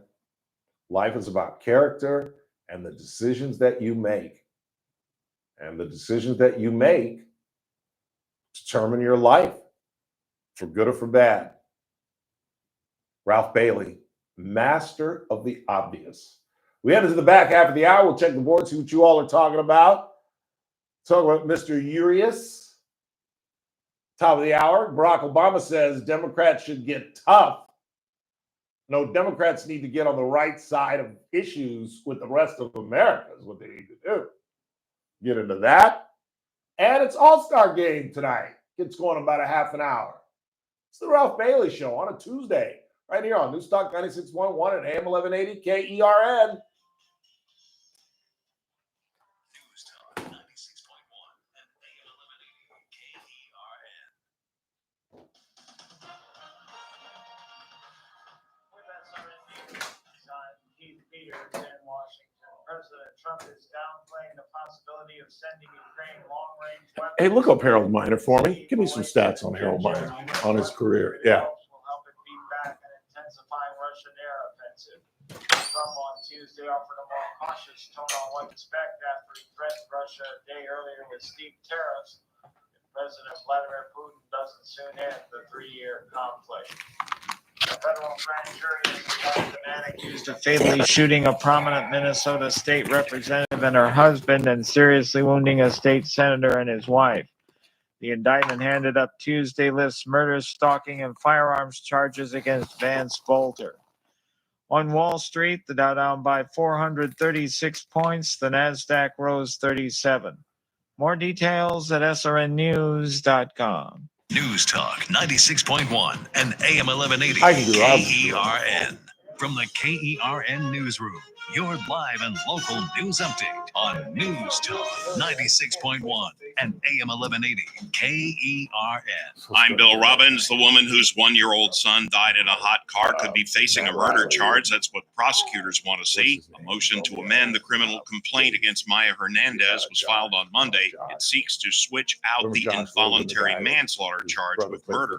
Prosecutor Stephanie Taccone wrote the amended motion, which reads that Hernandez did unlawfully and with malice aforethought murder the toddler identified as Emilio Gutierrez. The Kern County Coroner's Office has identified a 15-year-old girl who drowned in the Kern River. She is Esther Isabel Villanueva Torres of Bakersfield. On June 8th, she went into the water at Riverview Park on Willow Drive. She was found dead a little after 5 o'clock that afternoon. I'm Bill Robbins in the KERN newsroom with news every half hour or when it breaks on News Talk 96.1 and AM 1180 KERN. Hey, it's JR for Bakersfield Weight Loss. Do you want to know the 'Cause it secret gets to better resetting your every day. metabolism so you can get your your excess weight off and keep it off, mean, the I could secret never is do this. Bakersfield Weight Loss. I've been Couple working days out ago. for years, cutting Or even calories and not yesterday. seeing the scale move. It was because of my metabolism. Oh, That's God. what sets the Bakersfield Weight It's like Loss a bullet program going apart through from my foot. others. They help you stop the But yo-yo this is dieting for- and reset this your is- metabolism this to is burn 2 calories colchicines and faster 4 and keep your Tylenol. weight off for good. You may have tried the GLP-1s like semaglutide injections to lose weight, only to find out that you had terrible side effects and you didn't lose much weight. And if you did, you just gained it all back after going off the drugs. It's time to take control of your metabolism and end the cycle of weight gain and frustration. The Bakersfield Weight Loss Program helped me reset my metabolism, and I lost 25 pounds last year, and I've kept it off. This program has helped over 70,000 people lose weight by resetting their metabolism to keep their weight off for good. Schedule that free consultation today by calling 661-449-1150 or online at bakersfieldweightloss.com. Results may vary. Wednesday edition, Clay Travis, Buck Sexton Show. We will be joined by Senator Mike Lee to break down the absolute latest on the Biden age-related scandals, the auto pen, and more. What should happen there, particularly as it pertains to the doctor who tried to take the Fifth Amendment rather than testify under oath about Biden's health. We'll break down all of that. Wednesday edition. You won't want to miss it. Clay and Buck. Live 9 to noon. News Talk 96.1 and AM 1180 KERN. The Clay Travis and Buck Sexton Show. Live 9 to noon. Now back to the Ralph Bailey Show on News Talk 96.1 and AM 1180.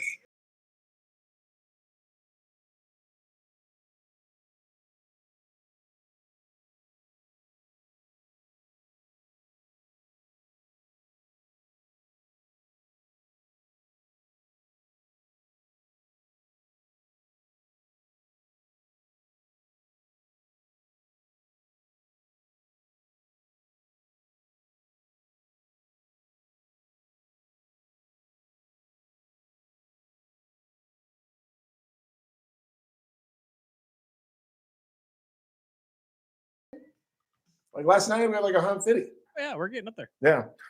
Where are we subscription wise? Oh, give me 1 second. I'll find out. Somebody in the chat room said that Harold Miner was a bum. That is so funny to me, because whoever said that couldn't make 5 out of 10 free throws. You know what I'm saying? We're at Free 151 throws. subscribers, by the way. 151. That's Yeah. not bad. We're not in the tall cotton until we get to about 1,000. Is that what you told me? I mean, you want to get up, like you want to get into the high thousands, but yeah, High 1,000. I mean, as many as we possibly can, obviously. Yeah, but I mean, what makes you legit? What number makes you legit? You know what? A couple thousand. I'd say a good 50K probably make us legit. So in 2036, we'll be We're legit. growing. We're getting there. It's a small footprint, but it's a footprint.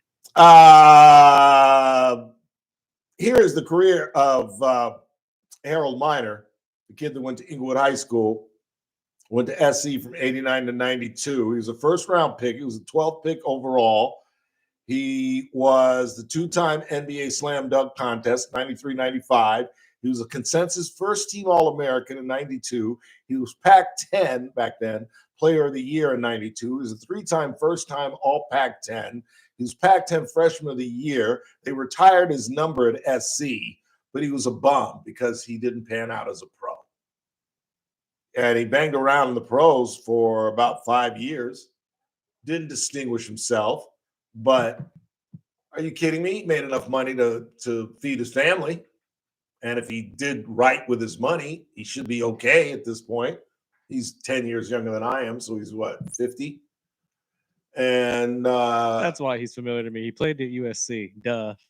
yeah, back in the 90s. How old were you in 92 when he was there? Oh, I wasn't born yet. I was born in 93, but I know just because of being a USC fan, you hear the names and you know. Yeah, no, he was a great player. He was a great collegiate player. He was he just didn't play any defense. Yeah. So he didn't get a lot of time in the pros, but he was a prolific scorer. I got to see the kid play in high school, and he was a man child. Averaged 10 points a game in his first 2 years. Yeah, and that in the NBA, that's pretty good. That's, I mean, come on, that's not bum material, and it just kills me when people that can't do it criticize people that accomplish it, but they're not Michael Jordan. You know what I mean? The man made it to the NBA And a little black kid out of Inglewood High School was playing on television, and you couldn't make 5 out of 10 free throws if I gave you $100,000, and yet you're going to call him a bum. That's why I try to steer away from criticizing players for their play. I could never do what you do, so I'm not going to sit there and claim I can. Now, if you make dumb decisions off the court or on the court, obviously I can give you grief for that. But I don't mind criticizing players because of the play. I don't mind it. I meant I would Tanner never Scott. call a guy a bum. Tanner Scott's a bum. He's a bum.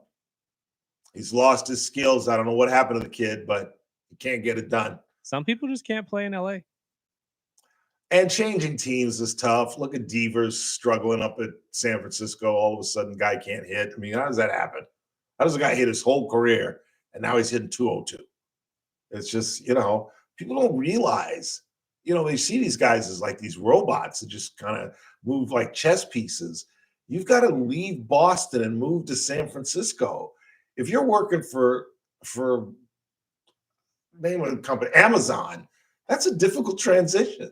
The first couple of months at Amazon is going to be tough. New place, new home, new city, just trying to get to the freaking stadium is, San Francisco is not an easy city to get around. And on top of that, you got to perform at 7:00 that night. It's just not that easy. It really isn't. And the guys that do it well make it seem so easy that people like you can criticize them so quickly. Who you got? You got Bill on the line. Bill, you're on the Ralph Bailey Show. Hey, Ralph, how are you? Great. How you doing? Good. Hey, I got a couple of comments, if you don't mind. Go right ahead. I think this young lady, she's going to suffer the rest of her life. I was listening to an interview that they had on one of the TV networks about a mother who had lost their child several years ago. And she said she lives with it every single day. So I think upgrading it to murder, I don't know the circumstances, but I really feel like this woman is going to pay in the long run anyway. And, being a murder charge, I think that's upgrading it. Maybe they're trying to make a statement. I don't know, but it just seems a little ridiculous.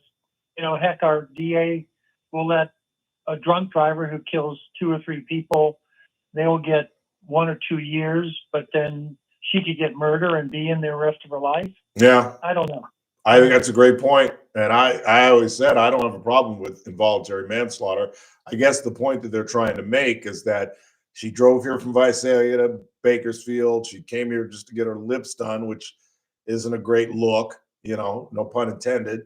You're more concerned about your facial look than the care of your children. And then the fact that apparently the spa that she went to told her she could bring her children in, and she didn't, and didn't even go outside and check on them. And I guess the DA, Cynthia Zimmer, is saying that is a choice. You had a choice. You knew that your children were in danger. These people tried to help you, and you turned them down. And so they believe there's some intentionality in that, I suppose. I don't know. I think involuntary manslaughter is enough. You're right. It's a self-inflicted wound. She's going to live with this till she dies. Or maybe that's why they charge her. Maybe they don't think she gives a damn. I don't, we'd have to talk to the DA's office about that. I would hope. The other thing is, and you've been a reporter for a long time in the news industry. What gets me is that names come out before they're even convicted. As a reporter, how do you deal with that when, for instance, there was a teacher that got accused, his name came out, and then it came out that the kid was lying. But his reputation was ruined because his name is broadcasted every place that X, Y, and Z, whatever he did. As a reporter, that seems to be a very hard thing for me to grasp, that we're already judging him and have condemned already in the public eye. So I know there's the constitutional amendments of freedom of speech and freedom of press, but where does it cross the line? Well, once someone is charged with something, you're kind of open game, to be honest. And journalists have to be extremely careful on how they word your situation. In fact, you may have heard Teresa when I was being obnoxious and said that Fernanda Hara was guilty. And she kept telling me, allegedly, Ralph, allegedly. And of course, I know that. I was just being stupid. But you have to include that it's alleged that this person did this, that they are innocent until proven guilty. And, you're right. It's not fair. And we protect juveniles. But if you're an adult and you commit a crime, you're fair game. And nobody knows that better than I, boy. Nobody knows that better than I. Yeah, I was just, it seems sometimes kind of unfair. It is unfair. It is unfair. When I got my DUI, I was in the newspaper before I got out of jail. My mother found out before I could call my mother because the newspaper had put it on the internet. I got arrested at about 2:00 in the morning. I got out at about 11:30 the next morning. And by the time I was out, it was already on the internet. And when I called my mother to tell her, she already knew. But the press never comes back and says, well, this guy wasn't found guilty.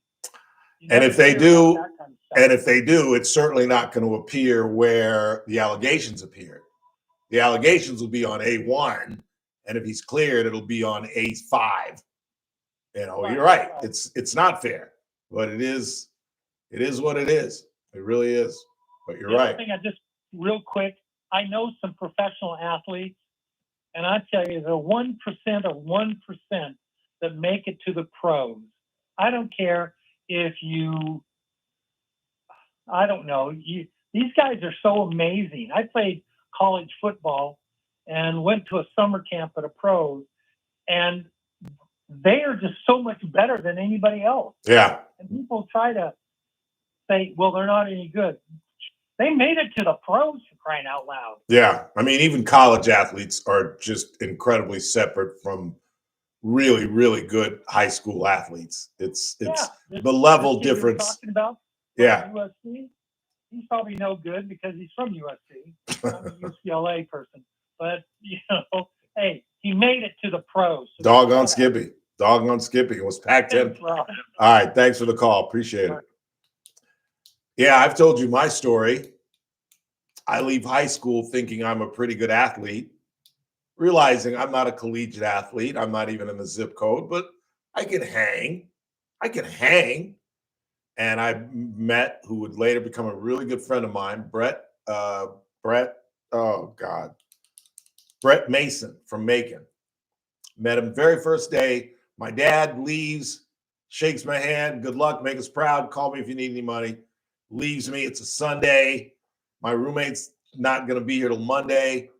And I'm sitting in a dorm room. I'm just turned 18 years old, 3,000 miles from home. And I'm just like, I am so lost. I have no idea what to do.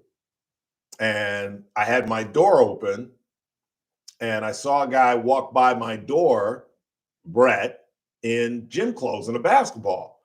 And I said, hey, where you going? He said, I'm going down to the gym. I said, hey, my name is Ralph Bailey. Nice to meet you, Brett. He says, hang on, man. Let me change. Let me play with you. And Brett was about 5'9". So we go down and I'm like, I'm going to school this kid. 5'9". I'm 5'11". I'm going to school this kid. Brett beat me 11-3, 11-2, 11-4, playing by ones. And I'll never forget, I went, dude dunked on me at 5'9". Dude dunked on me at 5'9". I'm out at that point. I'm like, nope, I'm done. Like, if you dunk on me, I'm out. I'm done. No, I was pissed. That's when he beat me like 11. First game, he beat me 11-3. And I was up 3-1 at one point. Like, if you get past me, like a fast break and dunk on me, I could live with that. But if you dunk on me, no, he did a reverse thing. He went left, right, left, and totally lost me. And went bam right in your face. Yeah, and I was like, no, not in my face. He lost me. Yeah, he did the Byron. Who did Michael push? Byron for Utah. Not Byron Scott. Not Byron Allen. Byron. What was Byron his last name? But remember that famous shot against Utah where Michael went left, right, and the guy went totally right, and Mike just touched his butt, and everybody said Mike pushed him. Mike didn't push him. He broke that kid's ankles. That's exactly what Brett did to me. He went left, right, I went right, he went left, went around me, and bam! And I was like, dude, do you play for Morehouse? And he was like, have you lost your mind? I couldn't make, I'd be cut the first day at Morehouse. And I remember walking back to the dorm thinking, I am really not an athlete. Byron Russell. Byron Russell. I really walked back to my dorm that day, that August day in 1980, saying to myself, I've been fooling myself. I've been playing with a bunch of rich, entitled white kids, thinking that I was an athlete, playing 8-man football and Division IV basketball, and I suck. This kid just schooled me, 5'9". The level difference in sports is absolutely amazing. It really is. Because I've known some really good athletes, and they can't even compete. And I've only known a couple of professional athletes, and their ability is just crazy stupid. Just crazy stupid. I remember going to Loyola and watching the Laker camp. Josh Luke. I'm supposed to have dinner with him tonight. Byron Russell. Thank you, Josh. A little late. There was a 2-minute delay, Josh. Sorry. Josh will tell you his brother played professional baseball. And Josh is a great athlete. And I think Josh will tell you he's not in the zip code with his brother who played for the Dodgers. Just some people are just, there's a gift. There's just, they're different. They really are. It's amazing. The few pro athletes that I know, like when I go back and watch Mike Arieh when he was like 3'10" and playing for Green Bay in New England and for the Giants, it's just ridiculous how big he was and how quick he was. It's sad that he had knee problems and couldn't play 5, 7, 8 years. He got his 3 years in, and they changed the deal. He's now getting the pension, and he's now my neighbor. He lives right down the street now. They had the what do they call it? The estate sale out at the farm out there on Snow Road, the ranch. And he and his brother and his sister sold the ranch, and now he's moved into town. Let's go and take a break. I have no idea why I'm telling everybody's business. Let's go ahead. Get to the top of the hour. We'll check the board, see what you guys are talking about. We'll get into some more politics in the 5, then preview tonight's All-Star game. And there's good news for WNBA fans. Caitlin Clark, the star of the WNBA, if you ask Ralph Bailey, she's going to participate in three-point. Well, let me put it this way. She's going to win the three-point contest. I don't know. Sabrina's good too. Un otro wager? Oh, we are not doing this. Let me get my pizza back? No, not this time. I got Caitlin. I don't bet against Caitlin. Go ahead, take Sabrina. Sabrina's a good shooter. I like Sabrina. But she's gonna. It's like the classic Larry Bird story that I've heard from Charles Barkley, who's in the locker room at the time. He was just pumping up one of his guys. I think it was Maurice Cheeks. He was playing for Philly at the time. And Barkley tells the best side of it. I've heard it 3 times. Barkley tells it the best. Barkley said, Bird, everybody's there. Bird's late. Bird walks in and says, and he's got his warm-up jacket on, which he wore while he shot, just to put it in their face. And Bird walks in and says, which one of you MFs is going to finish second? And Barkley said the most amazing thing about that was not what he said, but the fact that Cheeks and Dale, what's his name, that played for Seattle, and all these guys, Craig, not Elo, but Craig, he'd go on and win it later. The brother, it doesn't matter. None of them said a word. None of them said a word. You know what I'm saying? Like most brothers, white boy walks in and says, who's going to finish second? You, white boy, that's who. All these brothers were like, didn't say a word. And of course, Bird won. I think that was the classic year where he was behind and he killed the last rack and he lets it go And as soon as he lets it go, he starts to walk off with his one finger in the air, and it hits nothing but the bottom of the net. It's easy to say now. I couldn't have said this in the 80s and the 90s, but that was a bad man. Probably the most underrated basketball. He and Moses Malone, two of the most underrated players in NBA history. And they called him Larry the Legend. Quick timeout. We're coming right back. It's the Ralph Bailey Show on a Tuesday right here on News Talk 96.1 and AM 1180 KRN. We're streaming live at KernRadio.com.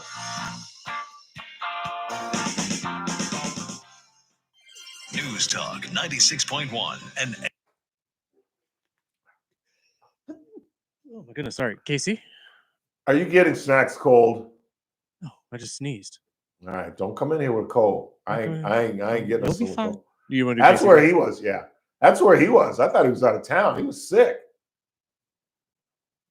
Shanks has got a cold. Summer? Ain't nothing worse than a summer cold. Strong Ain't nothing and worse. Getty Show. Weekdays noon to What is 2 it, KC? on News Talk 96.1 and AM 1180 KERN. Headed to KC Steakhouse tonight, meeting with the fellas. Gonna have a great time. Where would you rather be than on F Street in the capable hands of Cassie Biddle's incredible staff? Now, I know what you're saying, Ralph. You got a bum leg. You've been struggling with gout for about 7 to 9 days. KC Steakhouse is probably the last place you need to be eating red meat. But again, as I've stressed over the last 5 years, Chef Daniel has expanded the menu where if you go with a large group and you're not feeling red meat, but you want that incredible ambiance, you want the staff, you want to go next door to the stockyard, Chef Daniel has expanded the menu where you can have what I'm having tonight, the chicken breast with a baked potato. You can have one of the fish dishes. I told you about the mahi-mahi, the halibut, the swordfish. They're all kind of different things, lobster mac and cheese, or have one of the best steaks you're ever going to have in Kern County. It's KC Steakhouse, longtime sponsors of the Ralph Bailey Show. The impact of a meal goes well beyond feeding our bodies because feeling full can sound like this. How did the interview go? I did it. I got the job. I can't believe it. And like this. Mom, I got first place at the science fair with my volcano project. That's amazing, sweetie. Congratulations. Because when people are fed, futures are nourished, and everyone deserves to live a full life. Join the movement to end hunger at feedingamerica.org/act now. Brought to you by Feeding America and the Ad Council. This is the story of the one. As a lineman, he does whatever it takes to keep the power on in his community. And he wants a partner like Grainger who does the same. Grainger offers the professional-grade products he needs, from voltage detectors to harnesses to hard hats, plus fast, dependable delivery, so he can rise to every challenge. Call 1-800-GRAINGER, click Grainger.com, or just stop by. Grainger, for the ones who get it done. This is a special notice to U.S. taxpayers owing $10,000 or more to the IRS. Tax Relief Advocates is urgently notifying taxpayers that tax relief initiatives are now available that may significantly reduce or eliminate what you owe. If you're afraid of an IRS lien, levy, or wage garnishment, don't lose hope. You can now take advantage of these current relief programs to end all collections, reduce the amount you owe, and resolve your tax problem. Even if you have years of unfiled tax returns or are already in a payment plan, you may still qualify for significant relief. Struggling taxpayers can now get relief they need during these hard economic times. A hotline has been established by Tax Relief Advocates for you to call and see what you qualify for. They are A+ rated with the BBB and have over 1,000 5-star reviews. Don't wait. Call 800-575-7147. 800-575-7147. That's 800-575-7147 or simply visit TRA.com. Must qualify for enrollment. Results may vary. You're listening to The Ralph Bailey Show. Catch me weekday morning 6 to 9 a.m. on First Look with Scott Cox, News Talk 96.1 and AM 1180 KERN.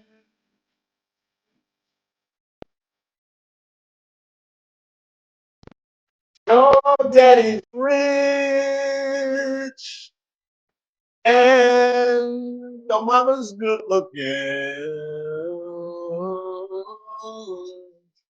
So hush, little baby, don't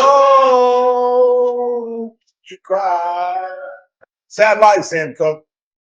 Sad life and crazy death. Died at a hotel on La Brea Avenue.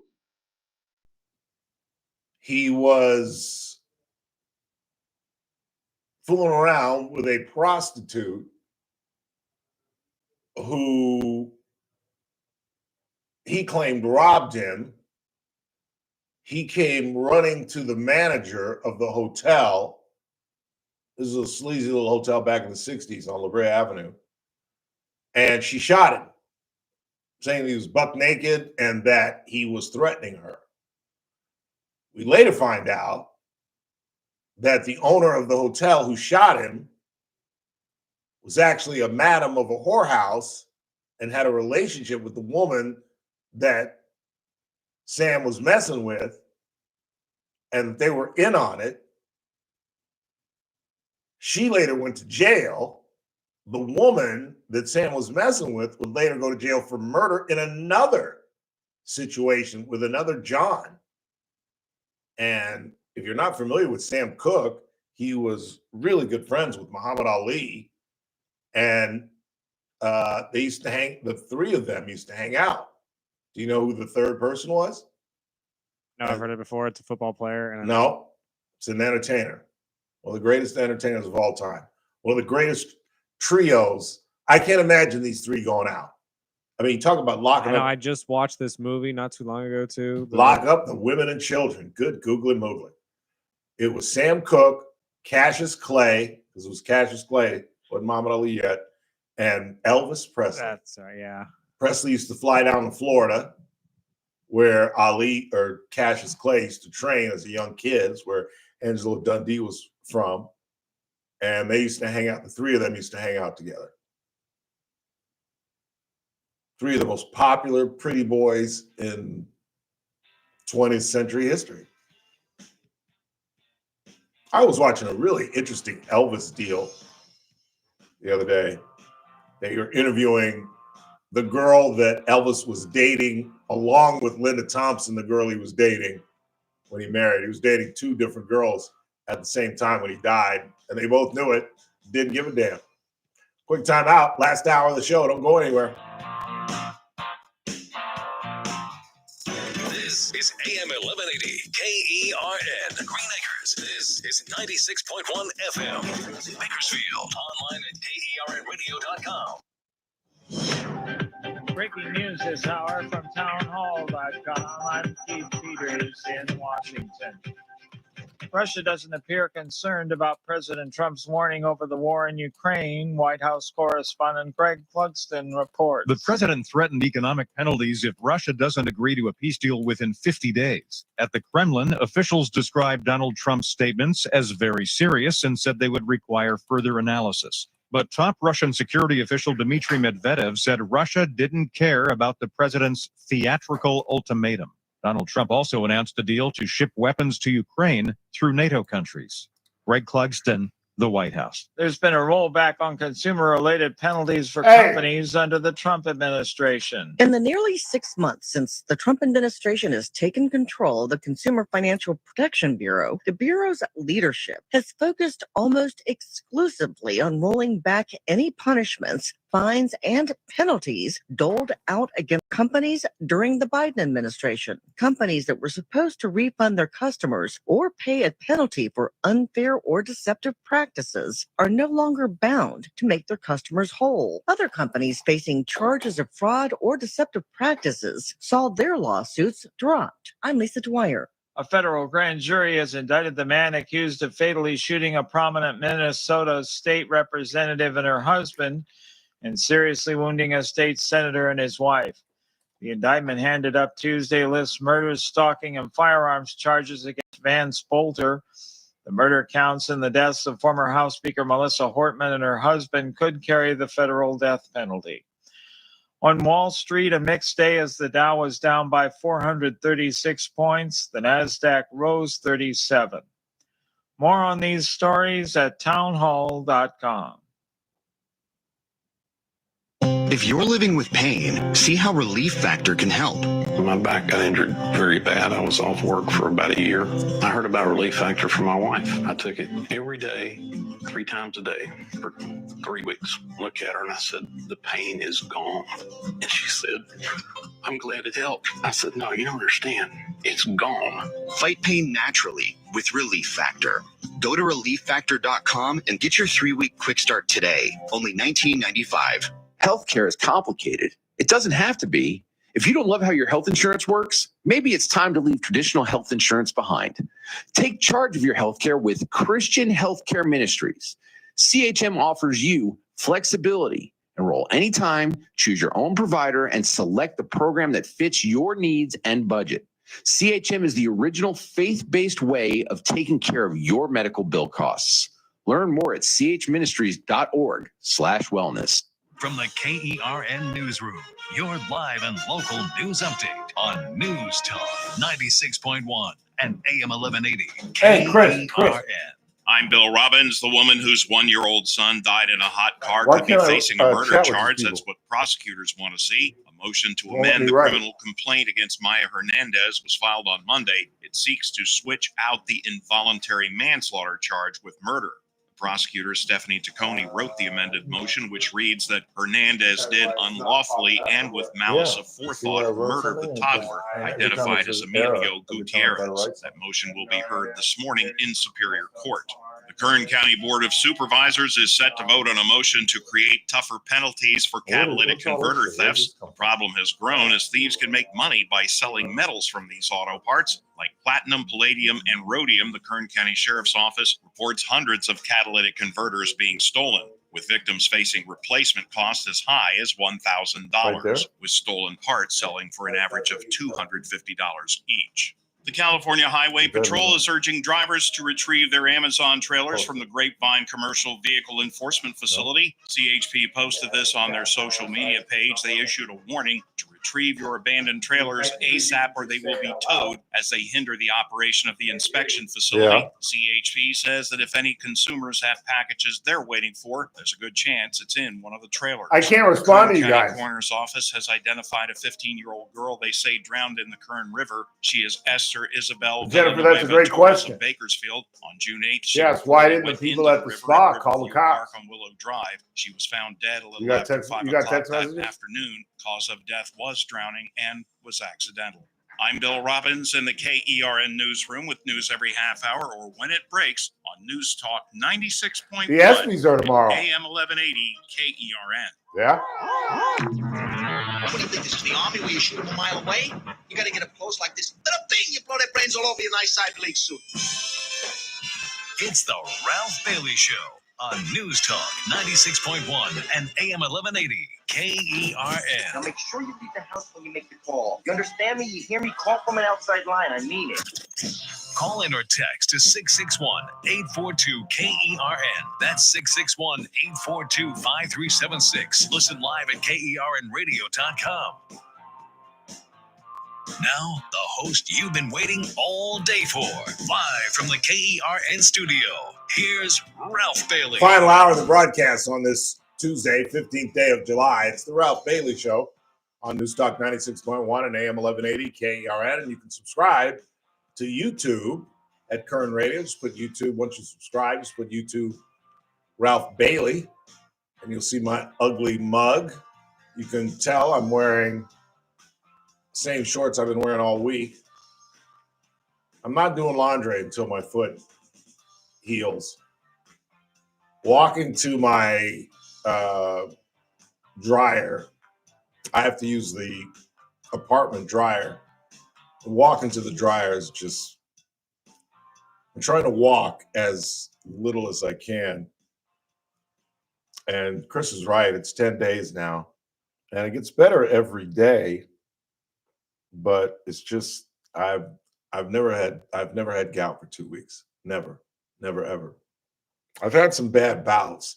I was on crutches at one point. I went and saw Cothry once, I remember. This is back when I was a ton, though. I was weighing like 250, 260. And he showed me the x-ray where you could see the crystals in my knee. It was incredible. And I've had some bad bouts, man, where you can't, pull the sheet off the bed that rolls across your toe and it just kills. But it's always been 2 or 3 days and bang, I'm back up on my feet. And this now started a week ago Saturday. So we're on 7, 8, 9, 10 days. Never had it 10 days. Never, ever, ever.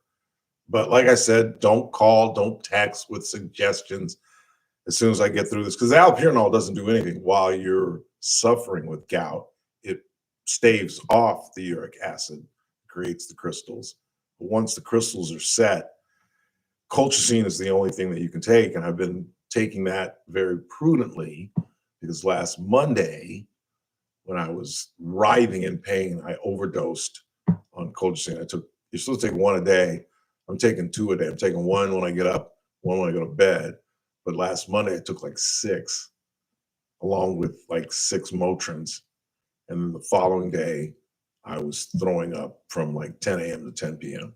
And that's so weird because the Monday that I was popping all those colchicines, because I had food sickness because I take so many pills and I think drinking with pills and I've had food, and I had food poisoning in Vegas once. And I was thinking that Monday, well, at least I'm not nauseous. And the very next day, I was every time I would drink and I was dehydrated. And I tried to drink some Alka-Seltzer. Then I tried to drink some club soda and bitters. Threw that up. That's when I got scared because the bitters is red or a dark color. And I was like, oh my God. I was like, oh, that's right. The bitters. 842-537-6842-KER. I know you got. You got a couple. You got David on the line first. David, you're on the Ralph Bailey Show. Ralph, hey, I've been waiting for a while, but I'm getting ready to go ahead and watch the game. I was just wanted your comment with regards to the robot that's going to be calling balls and strikes. And that's going to be something we have to look forward to as sports fans in our different, in the different leagues, the NFL, the NBA, and the baseball. Well, we talked about it earlier in the broadcast, and yeah, it's coming. It's coming. Chris does a morning sports show called the Early Bird Special on ESPN 1230, and he says it's coming regardless in 2026. And it's not completely automated. It's a challenge system. And this will be the first time they've rolled it out in MLB. They've been doing it for years, at least 2, I think, in the minor leagues, where the pitcher, the catcher, and the hitter have the opportunity to appeal. Each team gets 2 appeals, and you just touch your hat or your helmet, and they take a look at the box that we all see, and they determine whether it was a strike or not. If you get it right, you maintain your appeal, so you still have 2. If you get it wrong, you've got 1. And as I stated, and from listening to the players, they don't like it. They don't like it because a lot of times, and we've seen it, you've seen it in games, if you follow baseball, where they'll pull their knees in and think it's inside and look at the umpire crazy. And then you go back to the clubhouse and you look at that square and yeah, it caught the box. And that's all it has to do. It's like tennis. It's just got to catch the box. So these guys are afraid, I'm not, what if I get struck out in the 3rd inning and I'm convinced it's out of the strike zone and it really isn't. I've just blown half of our appeals. So it's coming. We're going to see it tonight. My prediction, I was going to say it's not going to be used because I don't think the players like it, but I think they're going to use it on purpose just to, take it out for a walk. For an experiment. Yeah. Okay. I had heard that and I'm like, wow, that's going to change sports forever if you just have all this technology. You just talked about a number of very, very talented people that God bless with human talent. Yeah. So, John Smoltz had an interesting take. I heard him this morning, and he said, there's no way you can go to an automated, you can't remove the umpires because there's no hitter on the planet that can hit a 98-mile-per-hour fastball that catches the top of that strike zone. You just can't square up. You just can't. And if the robot gives pitchers that strike every single time, batters are in trouble. And you'll notice a lot of times it'll click the top of that strike zone, and the umpire will give it to the batter. You know, and Smoltz says if it gets routine where that shoulder high fastball at 98 is a strike, batters ain't got a chance. Ain't got a chance. So okay. So I'm gonna hang up. My friends are calling me now to hear me on the radio. So all right, David. Talk to you another time. Always good to hear from you, my brother. Right. Like 842-5376, 842-KERN. Who else you got? Now Daily Dave is online. Daily Dave, what's really going on? Hey, are both your feet affected or just one? Just one. Just my left foot. Have you thought about getting one of those little knee things where you can kind of roll along and push along? You know. No, it's not that bad. It's not that bad. I'm getting around. It just hurts. Okay. How's your mommy doing? She's doing well. She had a bad dialysis appointment last week, and my nephew had to go and just sit with her and help feed her, and I sent her some food via Uber Eats, and but she's doing well. She's strong as a bull. She really is. It's amazing. Great. That's good. Hey, it was a great sports weekend. We had Sinner over Alcaraz. I couldn't believe it. Neither could I. Cost me a pizza. And then, of course, our Dodgers come back in the 11th after giving a 2-run pinch hit home run. I didn't get to see that. That was on Roku. I didn't get to see that. I got to go home and pull up my Roku channel and watch it. So that was cool. And then I like to see that Caitlin Clark, and she did good over that new rookie. They were saying how good that rookie was, and Caitlin Clark did good. But you know what I did notice? They beat the crap out of her. They fouled her hard. Oh yeah, I think it's racism and jealousy. They're trying to beat this girl up. They don't like her. They voted her to the 9th best guard in the league, which is a joke. And they're resentful of this woman. I don't know why. They don't think she deserves the media attention that she's gotten. The fact that she's got the #1 selling jersey and all kind of sponsorships. She's making more money off sponsorships than she's making like 75 grand. 75 grand. Isn't she kind of saving the league? Like she's absolutely saved the league. Magic did, right? Stronger. I think her impact on the WNBA is stronger than Magic and Bird. It really is. Yeah. And that Bird, we're blessed to be able to watch Bird versus Magic. I mean, that's some of the greatest basketball. My next thing is, did you catch any of the Tahoe golf? I did. I watched the whole thing, as a matter of fact. Oh, isn't that nowhere to go? I've been there. I went quite a few years ago and got a couple of great stories about being there. And it's just so neat. You run into celebrities, and I met Tebow, and Joey Porter was there. Oh, you've been to the tournament? Yeah, I went up there one time. Oh, wow. Yeah, we were there. It just happened to be a destination wedding in Tahoe. It was the same weekend as the golf tournament. And I go and I see Joey Porter, who I had met a couple times out at a restaurant. And I yell out, Bakersfield. And he turns around.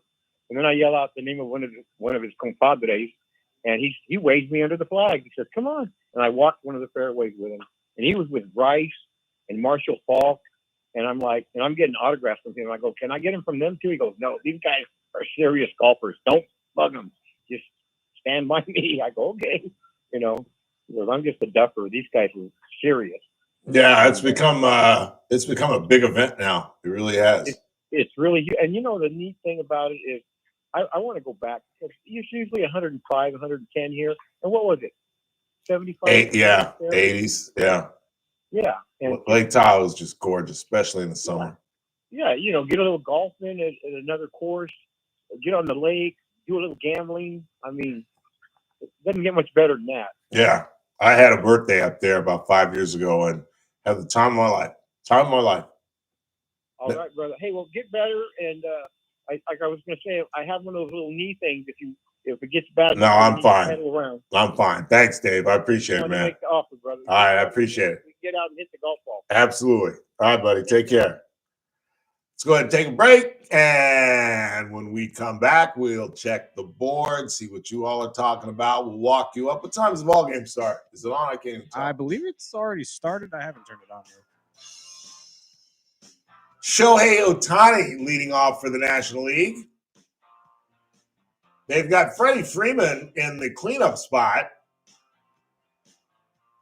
Is Doc's managing, right? I think so. Pretty sure, yeah. What's he thinking? Freddie ought to be in the 9 hole. He's not even hitting 300 anymore. There was a point in the season where Freddie was hitting 375, and now I do not believe, I'll check my phone, but I don't believe Freddie Freeman's hitting 300. Matt Olson put on a pretty good show last night for a short while. But the big story of the All-Star game, at least thus far, and really the biggest story in baseball, is the big dumper, the switch-hitting catcher who might catch Aaron Judge,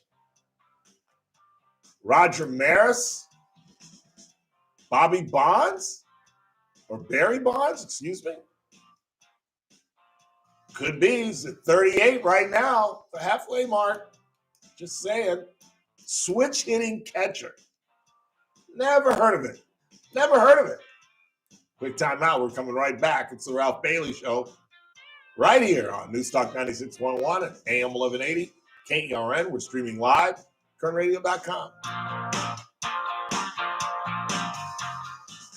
News Talk 96.1 and AM 1180 KERN. Start your day right. First Look with Scott Cox, 6 to 9 a.m. Wednesday edition of the First Look program. We got Dr. Dev. John Cox will administer the news quiz from the Bakersfield, California. The latest on the, Leticia Perez, let's say, fiasco, plus news and traffic and weather. It's all happening 6 to 9 a.m. right here at News Talk 96.1 and AM 1180 KERN. First Look with Scott Cox, 6 to 9 a.m. News Talk 96.1 and AM 1180 KERN. Look who's here. It's Gino Antonio Valpredo from Luigi's Restaurant and Old World Delicatessen. Gino, I call you the Michael Corleone of the family because you kind of stumbled into the family business. I worked there in junior college a little bit, never knowing that I'd be back into the business. And then my mom and dad took it over, and I still love the Got a meeting with Norma tomorrow. They said, well, we have a restaurant. What do we do now? And my mom said, just treat people the way you want to be treated. And Tony, it's that philosophy that you created that's made Luigi such an iconic restaurant. I feel like the community And she comes offered to together do it, when they talk about Luigi. I didn't even ask. We've been there for She so said, "Do you wanna long. do it? I Zoom have or do you wanna seen come in?" I was so like, many "Zoom, Zoom, families Zoom." and children was like, and "I got their a children foot." and their children. When we started, it was something else, and now Zoom, look at Zoom. it. It's amazing. Okay, 80-something employees, and they're me do something just different. the best people in all of do with it. Bakersfield. Luigi's Restaurant and Old World Delicatessen, where families meet. Please meet Paul Sheldon's client, Vivian Rushing. Hi, my name is Vivian Rushing. I am a client of Paul Sheldon. They helped me get everything in order. I All I had need no is clue what I was doing. 6 And more they months. were That's all I need. wonderful. The staff is amazing. Lynn and Kelly go out of their way to make you feel comfortable when you walk through the doors and make sure you have everything that you need. Paul is very accommodating. He uses himself as an example to help you understand the process of the insurance and what benefits you should be looking at and what you shouldn't be looking at and how to go about getting it together. I have recommended Paul Sheldon. Just a couple of days ago, I was in line to get my medications, and this gentleman was talking about retiring and didn't know what to do. I told him, contact Paul Sheldon. He's the best. I just want to say thank you, Paul Sheldon. You're wonderful and your staff is amazing. When Medicare matters, You got the game on? team has the answers. Team Paul Sheldon. 398-2298. Hey, it's JR for Bakersfield Weight Loss. Yes, 25 pounds lighter and still keeping the weight off. I swear, everywhere I go, everybody wants to know, how did I do it? They're like, JR, are you doing those GLP-1s? Are you taking the shots, the injections? What's going on? Heck no, I would never take injections or drugs to lose weight, ever. That's why I love Bakersfield Weight Loss. It's all natural. Not only that, they've taught me how to reset my metabolism. That's right, that's the secret. Maybe you're currently using semaglutide injections, or maybe you had to stop taking them because of bad side effects, or your insurance no longer covers the treatment, or because you've gained all the weight back. Don't give up. Go to BakersfieldWeightLoss.com. They can help. Again, they helped me last year lose 25 pounds. Not only that, I've kept the weight off. Give them a call. It's a free consultation. 661-449-1150. 661-449-1150 or online at BakersfieldWeightLoss.com. newstalk96.com. I'm JR Flores. Catch my show, The JR Show, weekdays at 2 p.m. Now, back to the Ralph Bailey Show on News Talk 96.1 and AM 1180 KERN.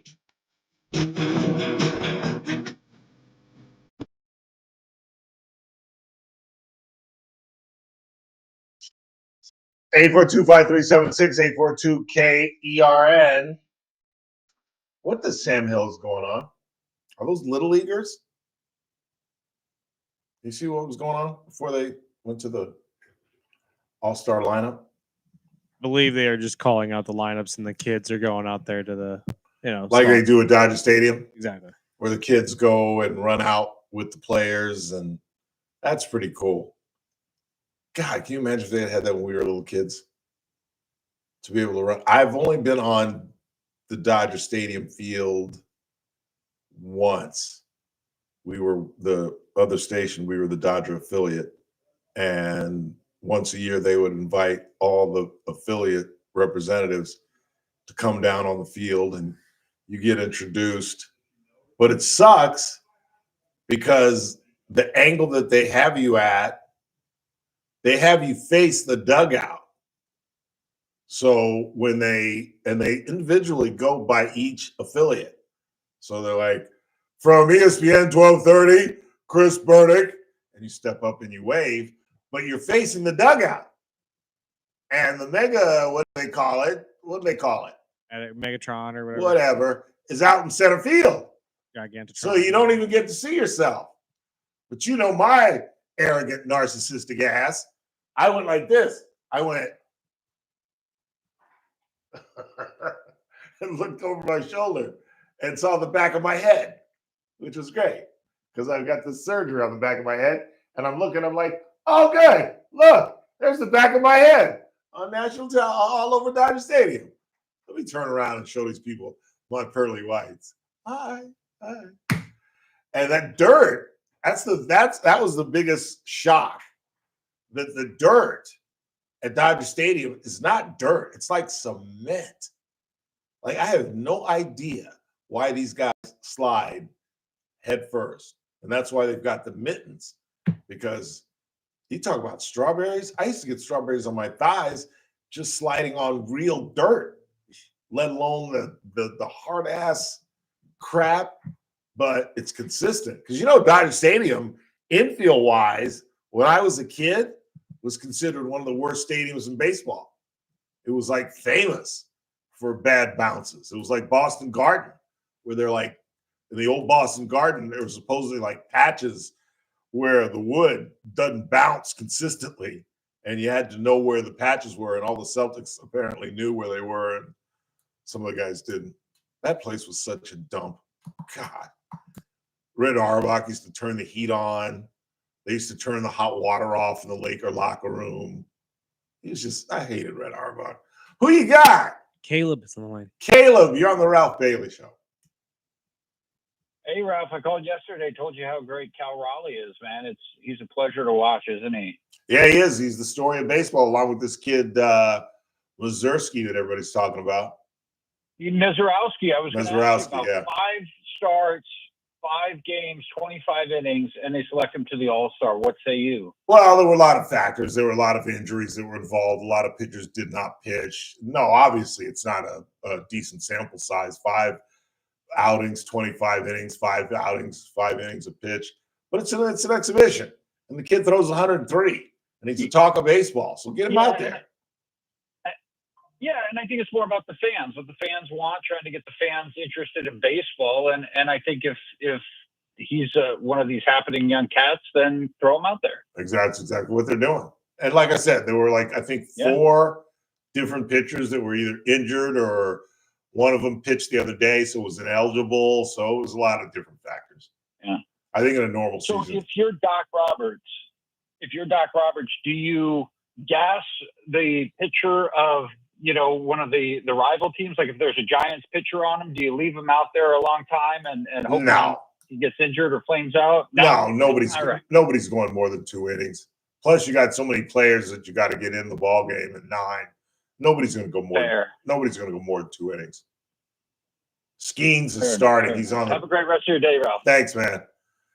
Paul Skeens is on the hill right now and just struck out the leadoff hitter from Detroit. 100-mile-an-hour fastball. This guy's tough, man. This guy is tough. I made that argument this morning, actually, especially with everybody so upset with the young pitcher being put in with only 5 starts. But I feel like throwing in a pitcher that throws 103, 104, that's much more entertaining than somebody that would just throw base 95. Who's been mowing down everybody. And like I said, there have been a number of injuries, a couple of guys that aren't eligible because they pitched, the day before the break. But yeah, I mean, it's an exhibition, and let the fans see who they want to see. You're barely going to see him maybe for 2 batters a piece, maybe. No, he'll throw an inning. Think he's going to throw a full one? Yeah, I'll give him an inning. Yeah, Skeens will do 2.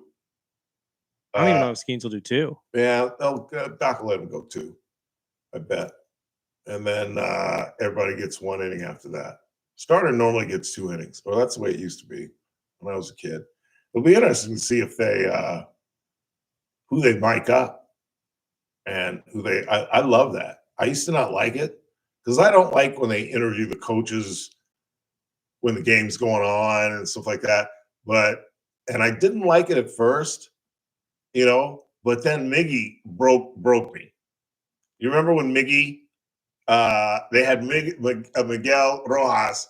They had him mic'd up and they had the thing in his ear, and a tough play was hit to him, and he's literally like, "Hang on, guys," and he made the play. And he goes, "Sorry about that, guys. Had to make a play. 2 outs. We got 2. Here we go." And I was like, "That was cool. That was so chilly." I don't know why. I kind of dug that, and they do it on the regular now, and I'm sure they'll do it tonight. I met at the KC Steakhouse where apparently we've got the ball game on. Cassie, not a big fan of that. I think it's her mom. I think her mom thinks it makes it kind of like a sports bar. But you got this beautiful big television, and God, they used to have the television off to the left, and I used to sit in the corner and watch Dodger games when I didn't have Sportsnet. I was in there 3 or 4 nights a week because I didn't have Sportsnet. Couldn't watch Dodger games.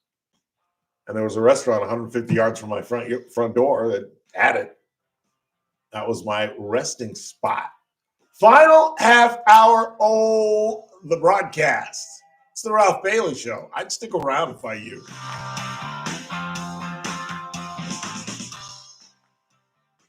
News Talk 96.1 and AM 1180 KERN.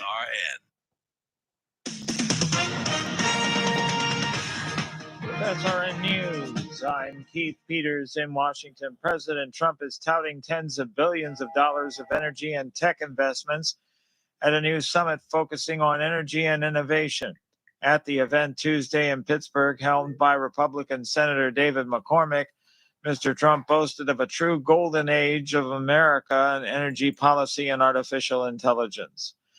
President Trump is downplaying the possibility of sending Ukraine long-range weapons as Kyiv awaits an injection of U.S. weaponry that it hopes will help it beat back an intensifying Russian air offensive. Trump on Tuesday offered a more cautious tone on what to expect after he threatened Russia a day earlier with steep tariffs if President Vladimir Putin doesn't soon end the 3-year conflict. More details at srnnews.com. News Talk 96.1 and AM 1180 KERN.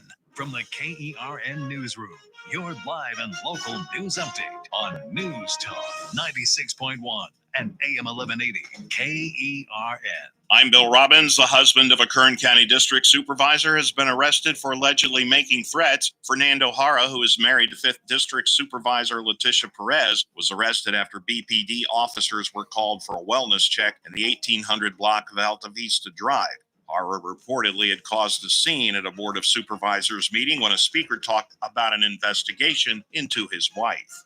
A 37-year-old man from Taft has died after an explosion that resulted from manufacturing black powder fireworks. That's according to the Kern County Coroner's Office. The victim, Jose Ignacio Uriarte Rios, was found in the 1000 block of Loma Vista Avenue. He was taken to Memorial Hospital but did not survive. I'm Bill Robbins in the KERN newsroom with news every half hour or when it breaks on News Talk 96.1 and AM 1180 KERN. It's that man again, Ralph Bailey for Adaptive Network. You probably heard me talk about Adaptive Network for the last couple of months. We've teamed up with them because IT is our business. And when it goes down, we're out of business. And if you're a business owner that's been listening and you're thinking, maybe I need to join AGM and get better IT, what should you do? Well, the first thing I do is take an absolutely free security assessment. Call Adaptive Networks today at 241-0638. Don't wait until it's too late. By the time a business realizes their IT is bad, they're usually already in crisis. Adaptive Network makes it simple, no jargon, just absolute results. And they're there to help. They're local, responsive, and security focused. Again, call today at 241-0638. Adaptive Network, your IT partner in Bakersfield, making it simple, stable, and secure. Hey, y'all, I'm Mia the Mosquito. West Nile, that was me and my girls. You leave water out, we move in, making millions of eggs. Bless your heart. Stop mosquitoes before they bite. Visit kermosquito.com. No mosquitoes, no problems. Wednesday edition Clay Travis Buck Sexton show. We will be joined by Senator Mike Lee to break down the absolute latest on the Biden age-related scandals, the auto pen, and more. What should happen there, particularly as it pertains to the doctor who tried to take the Fifth Amendment rather than testify under oath about Biden's health. We'll break down all of that. Wednesday edition. You won't want to miss it. Clay and Buck. Live 9 to noon. News Talk 96.1 and AM 1180 KERN. The Charlie Kirk Show. Weekdays at 6 p.m. on News Talk 96.1 and AM 1180 KERN. Now, back to the Ralph Bailey Show.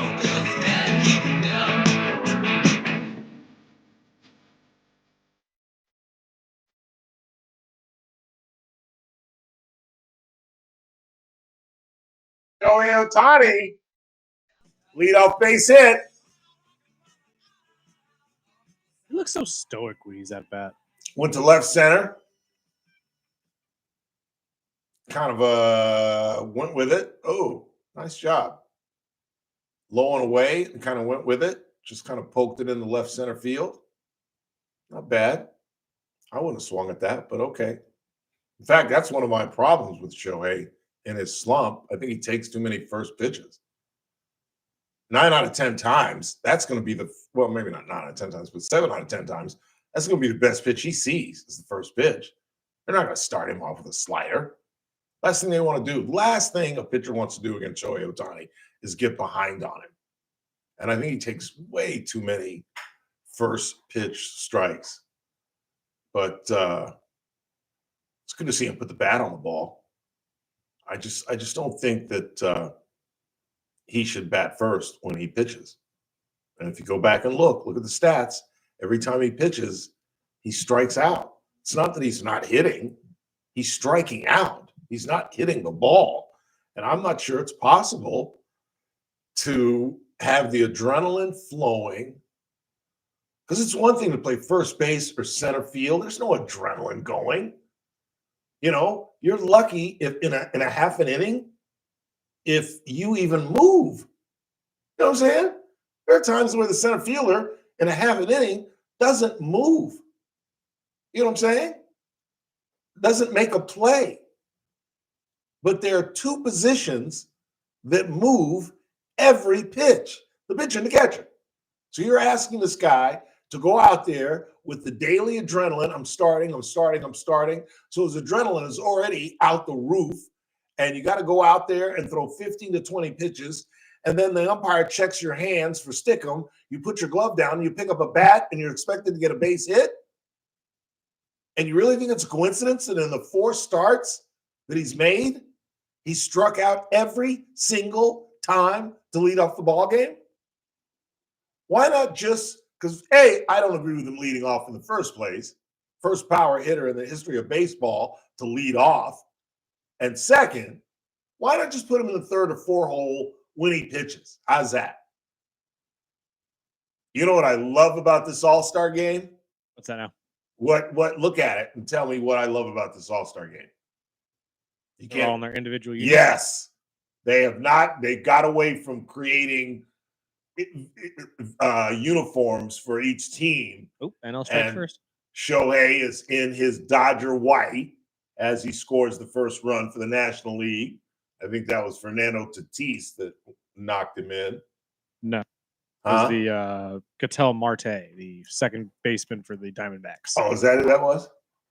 And now Freddie Strikeout Freeman's coming up. You want to bet that Freddie strikes out? He's in a bad way, man. Can't find it. Can't find it. I'll bet you. What's something? Just bragging rights. Yeah, let's go with bragging rights. Yeah, he's going to strike out. But you've lost it. Where's the ball game? It's coming back. Give me a second. 842-5376. Speaking of baseball, Julio Urias is eligible to get back into baseball yesterday, despite being the only player in MLB history at least charged twice with domestic violence. And here's my problem with Julio. The first one was in the Beverly Center, in the parking lot, where he pushed his wife down. The second one was at Exposition Park. There's strike one. 2 more for Fred. 2 more for Fred, and go sit back down. I don't know what's going on with him, but I guarantee you he's going to strike out. Guarantee it. Let's sit. Everybody just cool your jets for just a second. Here's the 0-1 pitch to Freddie Freeman, and the mush is wrong again. Ground out to third base, but he is out. But he didn't strike out. You were right without being right. And he advanced the runner to second base. And the second time Urias put his hands on his woman was at Exposition Park. He was at BMO, the soccer field, and apparently it went on. I mean, like he pushed her, and then somebody got involved. He pushed her again, and then he raised his hand to her. And my point is, if you're so out of control that you're committing crimes like that in public, in the parking lot of the Beverly Center, and at Exposition Park, at the Coliseum, what the hell is going on behind closed doors? And, I've been consistent about this. I think Trevor Bauer got robbed. I think he got jobbed. He got with a sycophant fan who had had sex with Fernando Tatis, who is up as we speak in the All-Star game. No, that's Manny Machado. Tatis is in the lineup. In fact, I think he's lower in the lineup. I don't know. Anyway, she had sex with him and another Padre, and then met Bauer when the Dodgers were playing the Padres, had sex with him, wanted rough sex. And the thing that really just absolutely made me think that Bauer's getting jobbed was she took a selfie. Bauer's in the shower in the background. She's in the foreground, looking like a raccoon, but laughing and giggling, and took a picture. And there was testimony from a friend that she said she was going to get Bauer's money. And I think it's a case of your reputation preceding you, because Bauer is kind of a nut. This is the guy that when one of his managers, I think it was in Cleveland, came to go get him, he threw the ball in center field. It's like, what? Out of the stadium. I've never even seen that. Yeah. Ever. Just chucked it into center field. And his teammates always say he was kind of a screwball, but I think he's still got something left. But believe me, somebody's going to sign Urias. You can bet on that. And there's no policy that says you can't. But some guy that puts his hand on his woman twice in public should not be in MLB. But owners don't care. General managers don't care. He's left-handed. He's 28 years old. He was, let me put it this way. We don't win the 2020 World Series without Urias. We really don't. He got us there. He carried us through the playoffs. And I believe he was on the hill when we won. He was the closing pitcher. I'm thinking who closed out in New York. The Bueller of the 2020 team. who, by the way, is not doing well in Boston. Hate to see that. So maybe we made the smart play. I thought that was amazing that we got rid of the guy that got the last out of the World Series to win our championship. But he's not doing well in Boston. But believe me, Julio Urias will be in baseball. I don't think they'll rush him in this season, but I think somebody will sign him and bring him to spring training. And, you know, he's obviously on a one-strike situation where if it ever happens again, I would love to know what's going on with his family life. Like, did his wife stay with him? Is he still with the same girl? I'd be willing to bet she is. Hard to walk away from a guy making 7 figs. And he's not going to make the $14 million he was making with the Dodgers, but you better believe somebody will give him a $5 million contract. And that's bupkis, you know, in relative speaking. But $5 million is $5 million. You're still living in Brentwood or wherever he signs, whatever city. You're still living in the nicest neighborhood in the community. You know, we think of it in sports terms, but just think of it in life terms. You're making $5 million a year. You're living wherever the hell you want. You're living wherever the hell you want. Hard to walk away from that. Particularly, I think they've got kids. But what's on the board? I think it's murder, but I doubt they could prove it. Did she know that the vehicle would automatically shut off after 1 hour? Talking about Maya Hernandez, the 20-year-old who came here from Visalia to get her lips done, right down the street from where I'm sitting. We are right off California and Easton, right up the street from the Recalendars, just west of Real Road. And she was down there on Real Road in Stockdale. And for those that don't know the story, comes to Bakersfield from Visalia to get her lips done. She wants that duck lip thing that all the young women want these days. And she brings her 2 and her 1-year-old, leaves them in the car, leaves the car running or with the AC on, and apparently wasn't aware that the car shuts off after an hour. She was originally charged with involuntary manslaughter because, again, as I said, she didn't wake up that day, July 12th, July 2nd, thinking that she was going to murder her kids. But I think the DA's office determined that once the spa offered her an opportunity to bring the kids in, and she didn't check on the kids, they upped it to murder. Jennifer in the chat room was watching us. Hi, Jennifer. Because I can't write you guys back. I don't know what I did or Scott or JR did, but we can't chit chat with you guys as I normally can. Ooh, look who's on the hill. Hall of Famer, Mr. 3000 and change, getting roped, but a nice catch in left field. Love to see CK out there. He was a little funky about going because he got what they called a a legends position or something. Legends nod. Or... Yeah. I mean, you could argue he deserves to be there if the kid, what's his name? Murkowski, Mickelson, Marijuana, whatever the kid's name is. If he's there with 25 innings,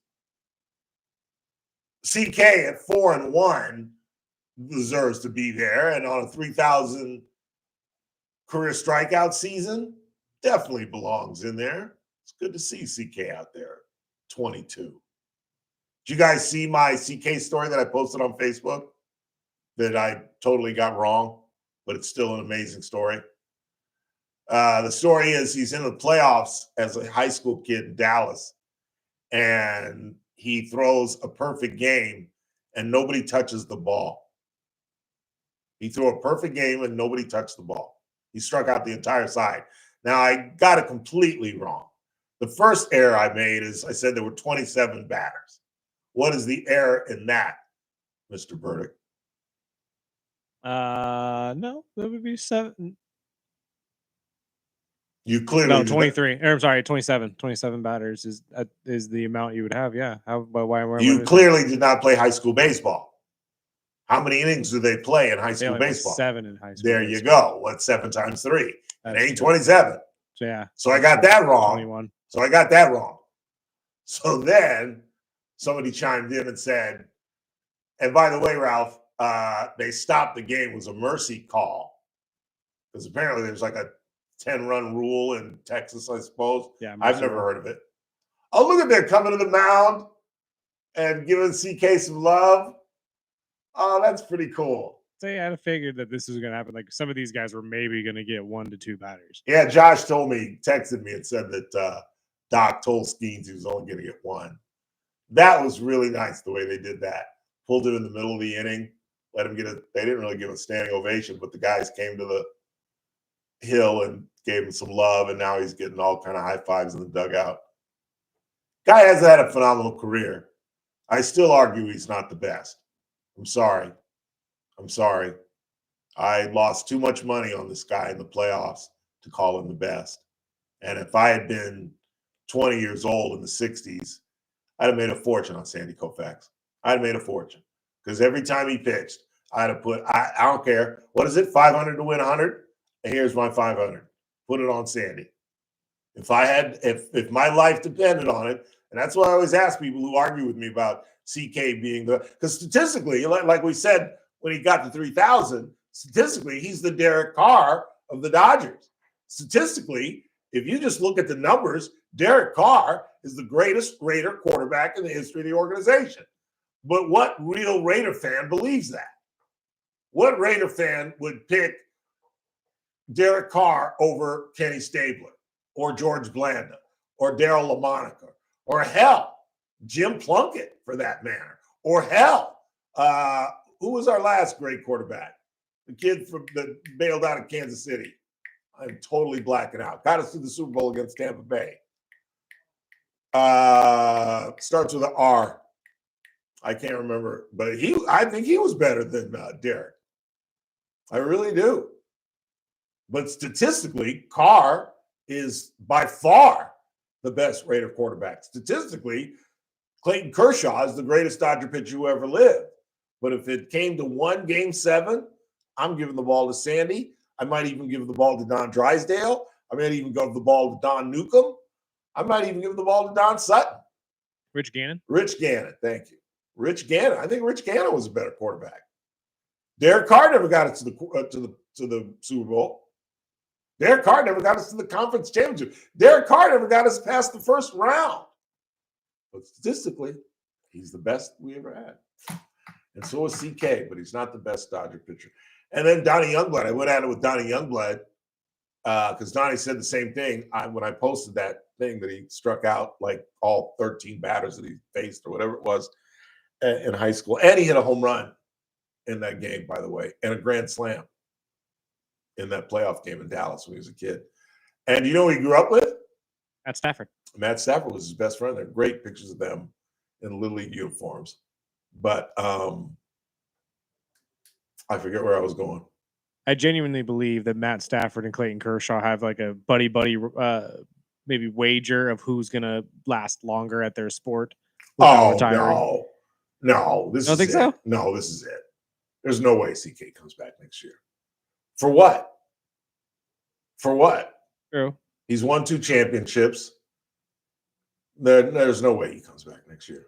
This is it. I think he'll announce, because I don't think he wanted to do the whole rocking chair thing. So I think at like 3/4 of the season or maybe going to the playoffs, he'll announce, ooh, we got to get out of here.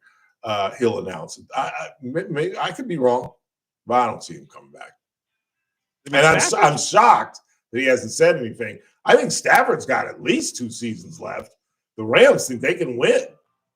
They went out and made some signings this year. They think they can win. They think they are championship ready. And now that they've got Nakua is one of the best receivers in football. They had a nice draft at the Rams. They picked up some players in the offseason. They think they can win. I think Stafford's Devontae too. Yeah, that's what I'm saying. I think he's got 1 or 2 seasons left. But CK, I think this is it. I think all he wanted to do was get to 3,000 and then go watch his kids grow up. That was the best part of the whole thing. When he got to 3,000 and he's sitting in his locker and the kids come first, the 2 boys come running in Then the girl just jumps in his lap. It was just really, really cool. Final break of the night. Keep it locked. Charlie Kirk at the top of the hour. Tomorrow's Wednesday. Howard Marcus, our former federal agent, joins us. And we'll know more about the Maya Hernandez situation, the 20-year-old who left her child to die in her car in the heat, and the Fernando Rodriguez Jara. He was arraigned today. His preliminary hearing was set for 7/25, July 25th, 10 days from now. And perhaps the warrant will hit or a police report, and we'll find out more on that. In the meantime, you're listening to The Ralph Bailey Show on Newstalk 96.1 and AM 1180 KERN. We're streaming live at kernradio.com. News Talk 96.1 and AM 1180 KERN. On the next Armstrong and Getty Show, NVIDIA convinces Trump to let them sell advanced chips to China. You want to knock out your promo?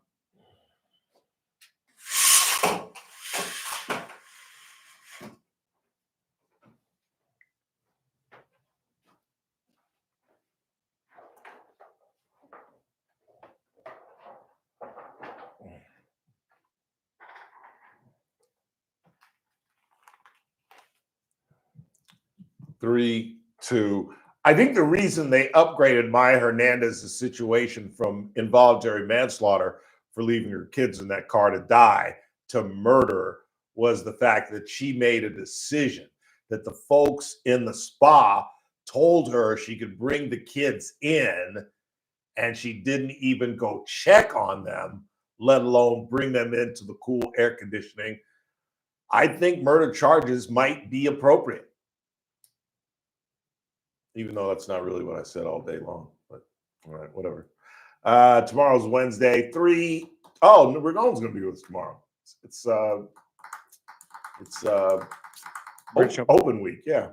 3, 2. It's that man again. Look what's coming up on the Wednesday TRBS. Well, if it's a Wednesday, our former federal agent Howard Marcus will join us, and it's major championship time. It's the British Open. So our good friend Nick Ragon. All that, me at 3. It's TRBS. News Talk 96.1 and AM 1180 KERN. I'll see you at 3.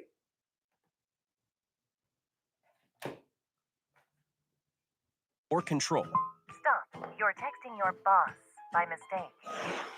Uh-oh. Well, life doesn't always give you time to change the outcome, but prediabetes does. With early diagnosis and a few healthy changes like managing your weight, getting active, stopping smoking, and eating healthier, you can stop prediabetes before it leads to type 2 diabetes. It's easy to learn your risk. Take the 1-minute test today at doihaveprediabetes.org. Warning. The cap is loose on that catch-up. Don't wait. You have the power to change the outcome. Visit doihaveprediabetes.org today. That's doihaveprediabetes.org. Brought to you by the Ad How much Council time I and its got? Prediabetes Awareness Partners. How much time I got? Group is not a law firm. Hi, I'm Chuck A McDowell, minute? timeshare cancellation guy. In 2011, I founded Wesley Financial Group with one goal in mind: to help honest folks out of their timeshares permanently. Today, I run Wesley with my 2 sons, a real family business, treating every client and every employee like we'd want our own family treated. That philosophy has helped us grow into the largest, most trusted timeshare cancellation company in the United States. Fortune magazine even recognized us as one of the best places to work. Why? Because we genuinely care. In fact, some of our former clients were so moved by their experience working with us, they joined our team so they could help others to timeshare freedom. If you're stuck in a timeshare, give us a call. Let our family help your family. Call Wesley now for your free timeshare exit kit. 800-939-1331. That's 800-939-1331. 800-939-1331. The Armstrong and Getty Show, weekdays noon to 2 on News Talk 96.1 and AM 1180 KERN. Now, back to the Ralph Bailey Show.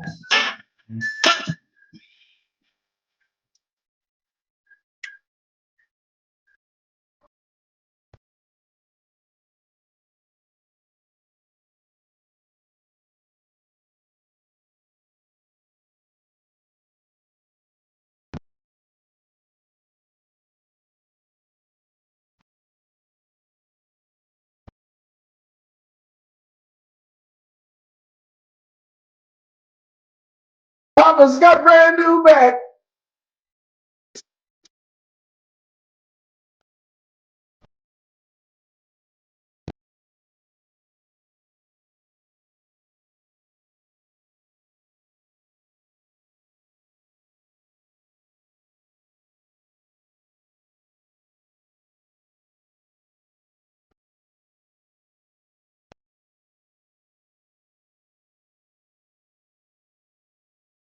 Eight 842-5376, 842-KRN. Let's read a couple of text messages and get the Samuel out of here.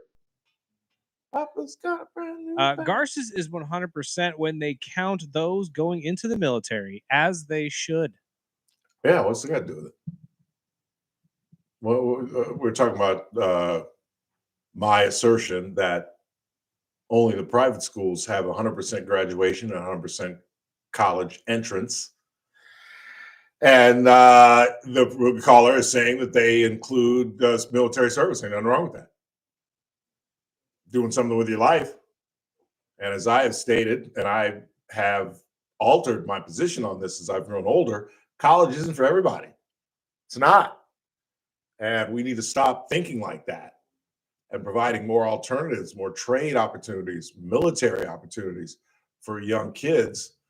You know, we just lost Lynn Eckert, a badass Marine, a female Marine who had a horrendous childhood. She grew up in South Central, and I'm not going to get into the details of her horrendous childhood, but it was pretty doggone bad. And she went to her grave very recently saying the United States Marine Corps saved her life. And I have run into many folks that have gotten into the military who have said that. So there's nothing wrong. There's nothing wrong with that. I absolutely include that. College isn't for everyone. One more and I'm gone. Girls want to look like Kim Kardashian and make videos. Maybe we should blame her. Blame Kim Kardashian? I'm assuming. I don't know about all that. I don't get the duck lip thing my damn self, but every girl wants it. Most have it. And spending thousands of dollars manipulating your body.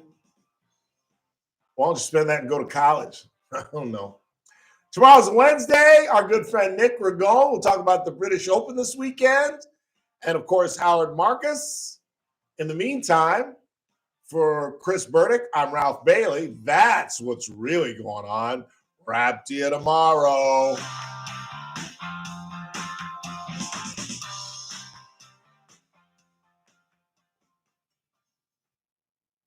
This is AM 1180 KERN, Green Acres. This is 96.1 FM, Bakersfield. Online at KERNradio.com. Breaking news this hour from townhall.com. I'm Keith Peters in Washington. A federal grand jury has indicted the man accused of fatally shooting a prominent Minnesota state representative and her husband and seriously wounding a state senator and his wife. The indictment handed up Tuesday lists murders, stalking, and firearms charges against Vance Belter.